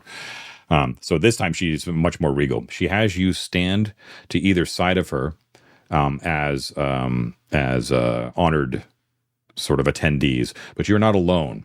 Her court is there as well, but not the entire retinues of everyone coming in from a far afield. It's more like the immediate council is there. I can't remember the names of them now. I'm not going to look them up, but Marshal and Seneschal and all that sort of stuff are all in attendance. But the Sidereal Guard is not in attendance, however. Okay. She beckons, she tells the herald to sort of bring whoever's waiting in. What comes in are a group of bedraggled looking folk, all wearing fading gray robes that are sort of singed around the edges a little bit. And they look a little wild-eyed, a little dirty, soot-streaken, and they come forth, and their voices are as if they're choked with ash. Okay, but you notice that that what you first mistook for fear or trauma from these people is actually the flame of zealotry in their eyes. And they don't seem to be, even though their voices are choked by ash, they don't seem to be in any sort of discomfort from it. And they prostrate themselves before the queen, and they say that they have come from, they are a group of people of like mind from far across the realm, from the different corners, that have all been visited visions of the gates of dawn exploding in an ashen cloud of fire and ash that will wipe away not only Actopion, but all the surrounding lands. And that the mountains will coat the world with ash unless a champion gives themselves to the gates of dawn to calm them for another century. And they call upon the queen. They were originally going to call upon the Sidereal Guard to bring forth a champion who was willing to sacrifice themselves to the mountains in order to protect the realm for another century. And they give dire imprecation. This is all sort of put into like a very like zealous sort of speech, portentous. Like if you don't do this, you are dooming the realm. And they said that and some of them actually claim that we have been to the Seers, and the Seers have claimed the same thing. That they foretell, and and they say, like, you all here have noticed it. We know that 2 days past that the ground trembled. The gates of dawn are telling us of their anger. They are giving us ample warning. Now is the time. Send forth a champion. There is, if I may, there is no shortage of champions here. Who is the sentinel of these peaks that we have heard of? The sentinel? We know of no sentinel. So repeat the prophecy, perhaps there, or not the prophecy, but the Seers' comments, Matt. Yes. I have heard. I am new to these lands, but I have heard that you are disciples of not the peaks themselves, but someone who guards them, a sentinel of these peaks. Is this not true? You just worship the peaks, the mountains? They look at each other, and they look wide-eyed at you as well. They're also relatively, I should say, like they're hunched over. They're all sort of hunched, and they move kind of slowly. So they're probably not as fiery as I'm making them out to be, but they stumble on their words a little bit, and they're like, yes, that is there. The seer speaks true. We cannot deny it. And yes, we were sent by the Sentinel. Yes, but our words still hold true. You must send someone. Someone must be given. This is not a difficult thing. This is a matter of honor. No, my companions and I, we are men of honor. This is what we are here to do. No, protect the realm. Then is it you, Iron Knight? Will you be our champion? Will you throw yourself into the mountains?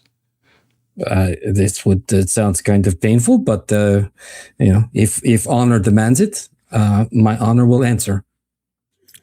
I will put a hand on his shoulder and say, "You have already made a sacrifice. I got lost in the woods. I wandered aimlessly. Perhaps this is meant for me. I will go." I looked at our quiet companions, who we cannot see right now for some strange reason. I do not know why. We both vote for David to go. Is that what you're saying? Is it? Yeah, not it. Yep. No, this is a task that I think we will find no shortage of volunteers for. This is what we do. When there is a need for the land, maybe we all jump in holding hands. You may bring your companions, but we only need one to sacrifice. Well, I will turn to Her Majesty and get down on a knee and beg her leave for I and my questing brothers to answer the call. She says, She I don't know what she said. She would say that yes, that's fine. She thinks that's very honorable for you to do. You are protecting the realm. You are serving her, but she feels slight.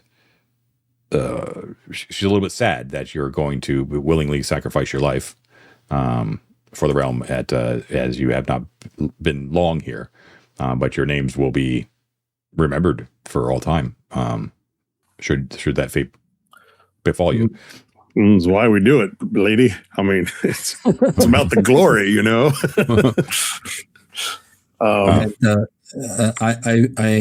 I will press you, however. The Sentinel.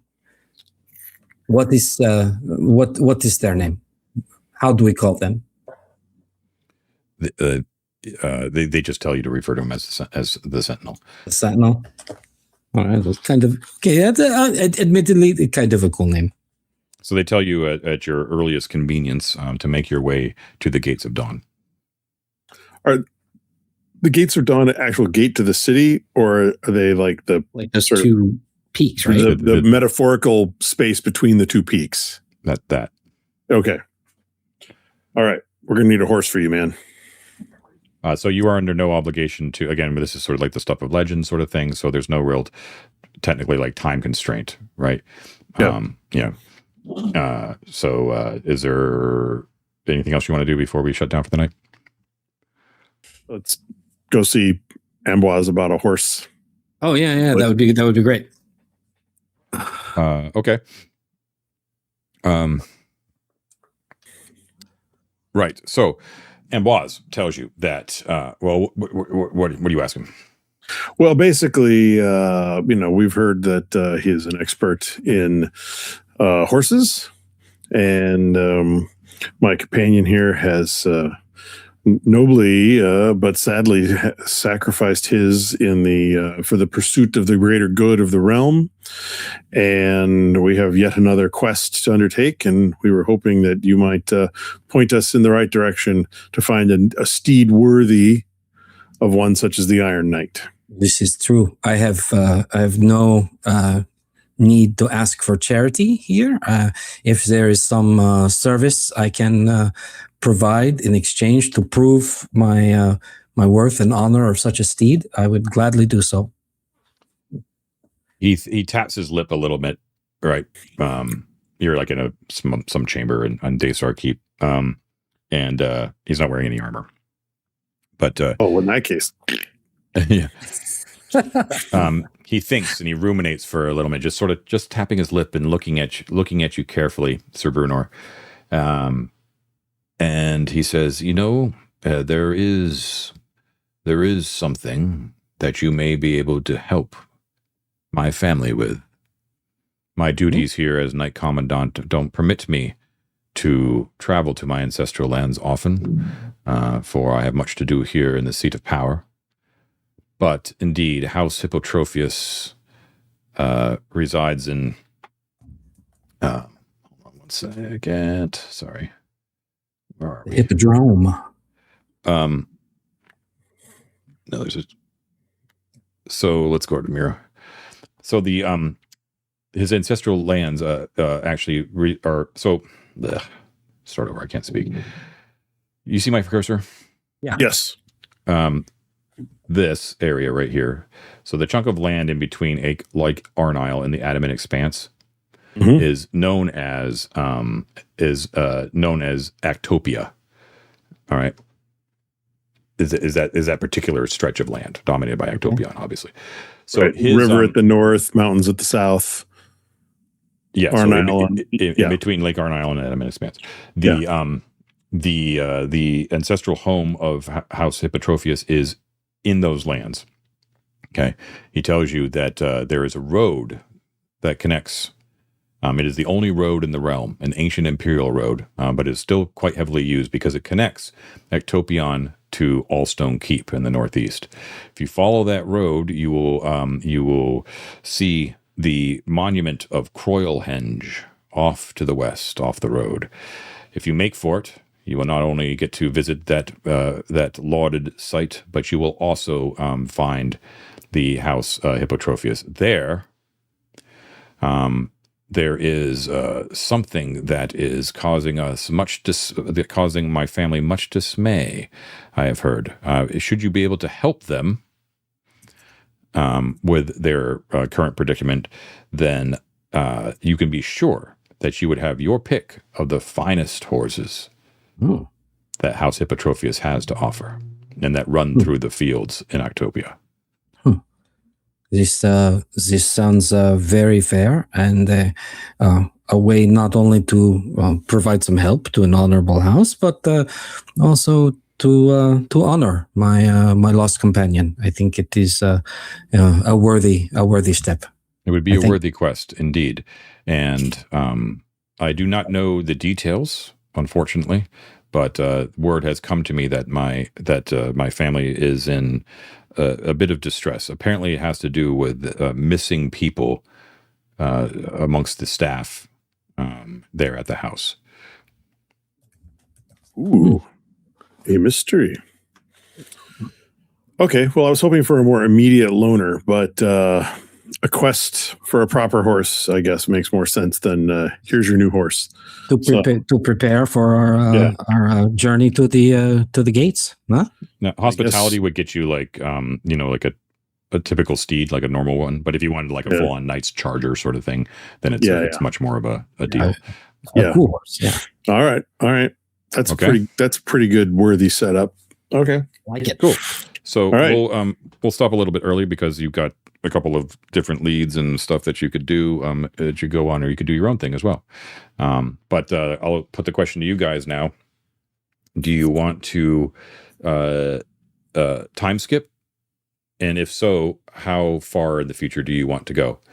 Remember that this is not like Ardenvool or one of our more hardcore D&D campaigns where if you say like I'm skipping something that I'm going to make the whole world come to an end and bad things happen, it depends on how large of a skip you want to do. Well, Matt, may I put it to you then that a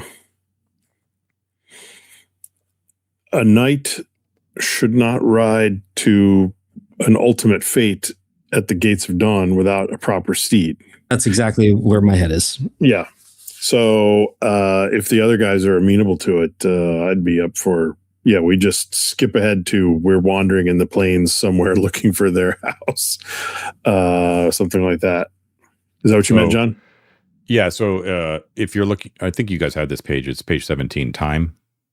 Mm-hmm. Do you have that one? So advancing time, you could. It sounds to me like it would be either weeks continuing on to the next significant seasonal event, or months you would move to the next season. So if we did the next significant seasonal event, that would put us at tax, which is the share of it's the end of spring, where a share of coins is collected by the realm. That you don't have to worry about that, so don't sweat it. But it's just sort of like a thing that happens at the end of the season. You'll notice that there's 3 different sorts of taxes at the end of each of the 3 seasons. This is the money one. Or we could skip to the next season and actually go to harvest, the gold season. It feels like a shorter skip of weeks is appropriate. Maybe that's just me like clinging to old time scales, but at least the way in my head it goes, like it would be a short skip to try to get up to deal with the horse situation, and then once we have that, we're kind of ready, right? And then could make a longer skip to go deal with the gates. You do that, and that's totally fine. I'm just telling you too that this Actopion's a really great place to do large time skips because there's always an excuse to just sort of be in Actopion for a long time. You should also look too that between seasons there on that page, you get to restore all your virtues, and you get to choose one of the 3. You can do a pilgrimage, a courtesy, or a service narratively, and those things will actually take effect, which is also a kind of a juicy sort of carrot to actually go to the next season. Just so you're aware of what the possibilities are. That is kind of cool, and we haven't done a season yet. I mean, and when we were talking earlier about like the structure of this epic poem, right? Like, is this the end of a chapter and a place to start a new one? And it might be. I think it might be. It could start with the because it's, we're in the city, and I think maybe we do opt for a season skip here and start that next part of the epic journey in what would be the beginning of summer, right? Yeah, and to be clear too, if you want to do that, you don't have to worry about there being negative consequences coming from me at the other end. We would have to. I get that. Yeah, I just don't. I don't know. Like, I guess, in a sort of a narrative end of the chapter, part 2 kind of sort of way, I feel like, we arrived in Actopion and, did the Feast of Septermass and so on. And then like immediately we got stuff going on. We got mountains, we got quests for beasts, we've got, the Gates of Dawn, and I don't feel like we've hit the end of a season. Personally, that's totally fine too. I'm just going to say that feeling will never end. Yeah. That's. I suppose it could, but yeah, I totally get what you're saying. Yeah. I don't know. And go ahead, Dad. I'm sorry. Well, I guess my question is, so in terms of the way the game system works and the narration of being able to, jump around and a few weeks of travel, who cares, whatever. It's not the nitty gritty of your rations and did you bring enough rope that's important. That part, I get a lot of sense. I guess I don't understand why at this moment I would want to say we would jump a season. Like, it doesn't seem to be necessary. You don't have to anyway. Yeah. Well, I mean, I guess like here's the place the reason I'm kind of leaning towards it is we always play with a lot of time pressure, right? Like we always have felt the clock ticking whenever we do, because we're tempted by all the hooks and things that are available, and now this seems to be. These big time skips are part of the game and something that is part of the structure. And as John said, it's not even though it might feel to us as like, gamers, counterintuitive to wait and let some time pass here, but in the epic scale of of this story, it's no difference one way or the other. Like if we go tomorrow, or if we, the nights, the background of our little illustrated story changes and the season shows different, it's the same. Like John was saying, like it's not, the mountains are not going to collapse. No, I get that. Of right? course. I guess then my answer would be that we should get you your horse. We come back to Ectopion, and we pray in the chapel, all night wearing our armor, da da da da. Before we head out, that's the end of the season. Like we've done all the things. We've come to Ectopion. We've prepared ourselves for our next quest. Mm-hmm. That's where I would argue it's the only logical place I see it, I guess. Okay. I don't know. I vote no, we do not skip a season. That is what I'm voting. Okay. I think we are split, because I still do like it, mostly because of the newness of it. Like I'm tempted by the new mechanic, and I want to play with it and poke it a little bit. We'll have to talk about it on Discord.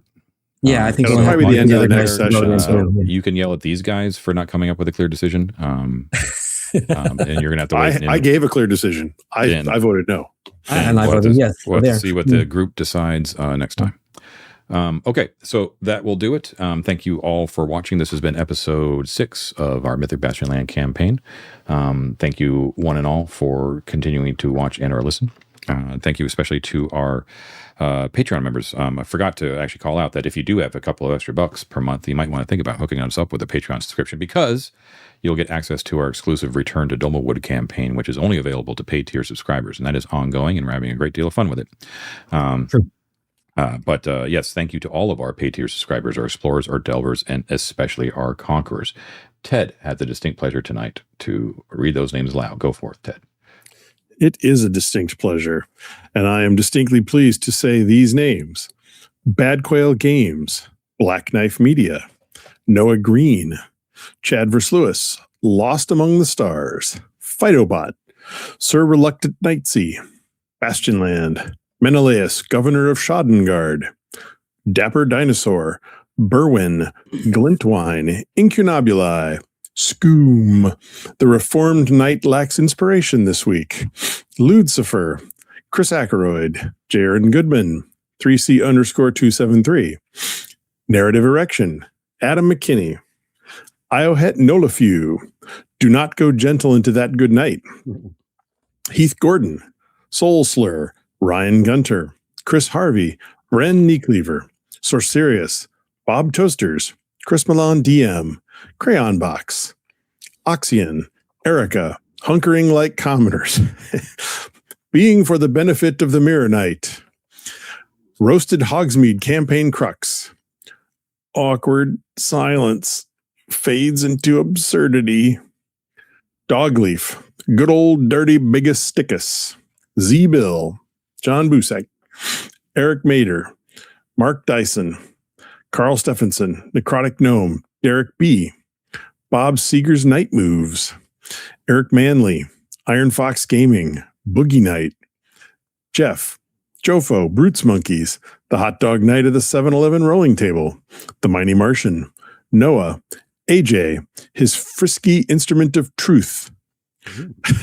I don't know what? Brett Sullivan, Desiree Marcel, Grizz Loves Games, Chris Rowe, Benjamin, Steve of Bill and Steve, King of Joops, Todd, Hex Brawler Jake Scott Porto on his larboard bow, Steve, Jeff Marino, Robert Kirkland, Eric Tsunami MD, Yesterday's Glory, Richard Barton, Christian Carter, Dungeon Maestro, Tucker Kid Goodnight, James, Chris Loricella, John Hooker, Mordrew, Zachary Hall, Saps. Now it's time for the Davids. Papa Bear DM, Zach Shiflett, Mercury 605, Squire Quinn, The Knight of Davids, Procyon, Dakota Nielsen, Moose J. Muse J. Grobliano, Cameron Moss, Stephen Kazenberry, John and Law Logan, Kabrowskis, The Bruised Knight, Phil, 3 Rudishvans in a trench coat, Rocket Frog Eric, Psy, The Socratic Circle, Jeff Zizmansky, Eric Lawson, Mando NZ, Faisal Bouchwareb, Jimbo WA, Taru Throat Sheath Mudclump, Andrew Schroker, Jason Jones, MM, Michael Schilling, Stefano Di Maiolo, Ash Gabrielle, Chungus, Hex Brawler, Arno, Iona, Michael Walker, Han Dandler, Sean Ellis, Summon Toast, Too Rude, Too Ishvan, R. Cabral, Dungeon Heart Adam, Scott Yearsley, Kick Maniac, Dyer Grew, Tom Eric Garrettson, and now I believe it is the time for the Mats. Matthew Mattis, Mads the Danish Matt, Matt Dwarfs Better Than Mike, Matt Walsh, and Matt Young. Yes. Thanks, everybody. Yes, thank you so much all for your continued support. We really do appreciate it. This has been episode 6 of Mythic Bastionland. Enjoy your week, everybody. We will see you next time. Take care. Thanks a lot. Thanks, John. Thanks, John.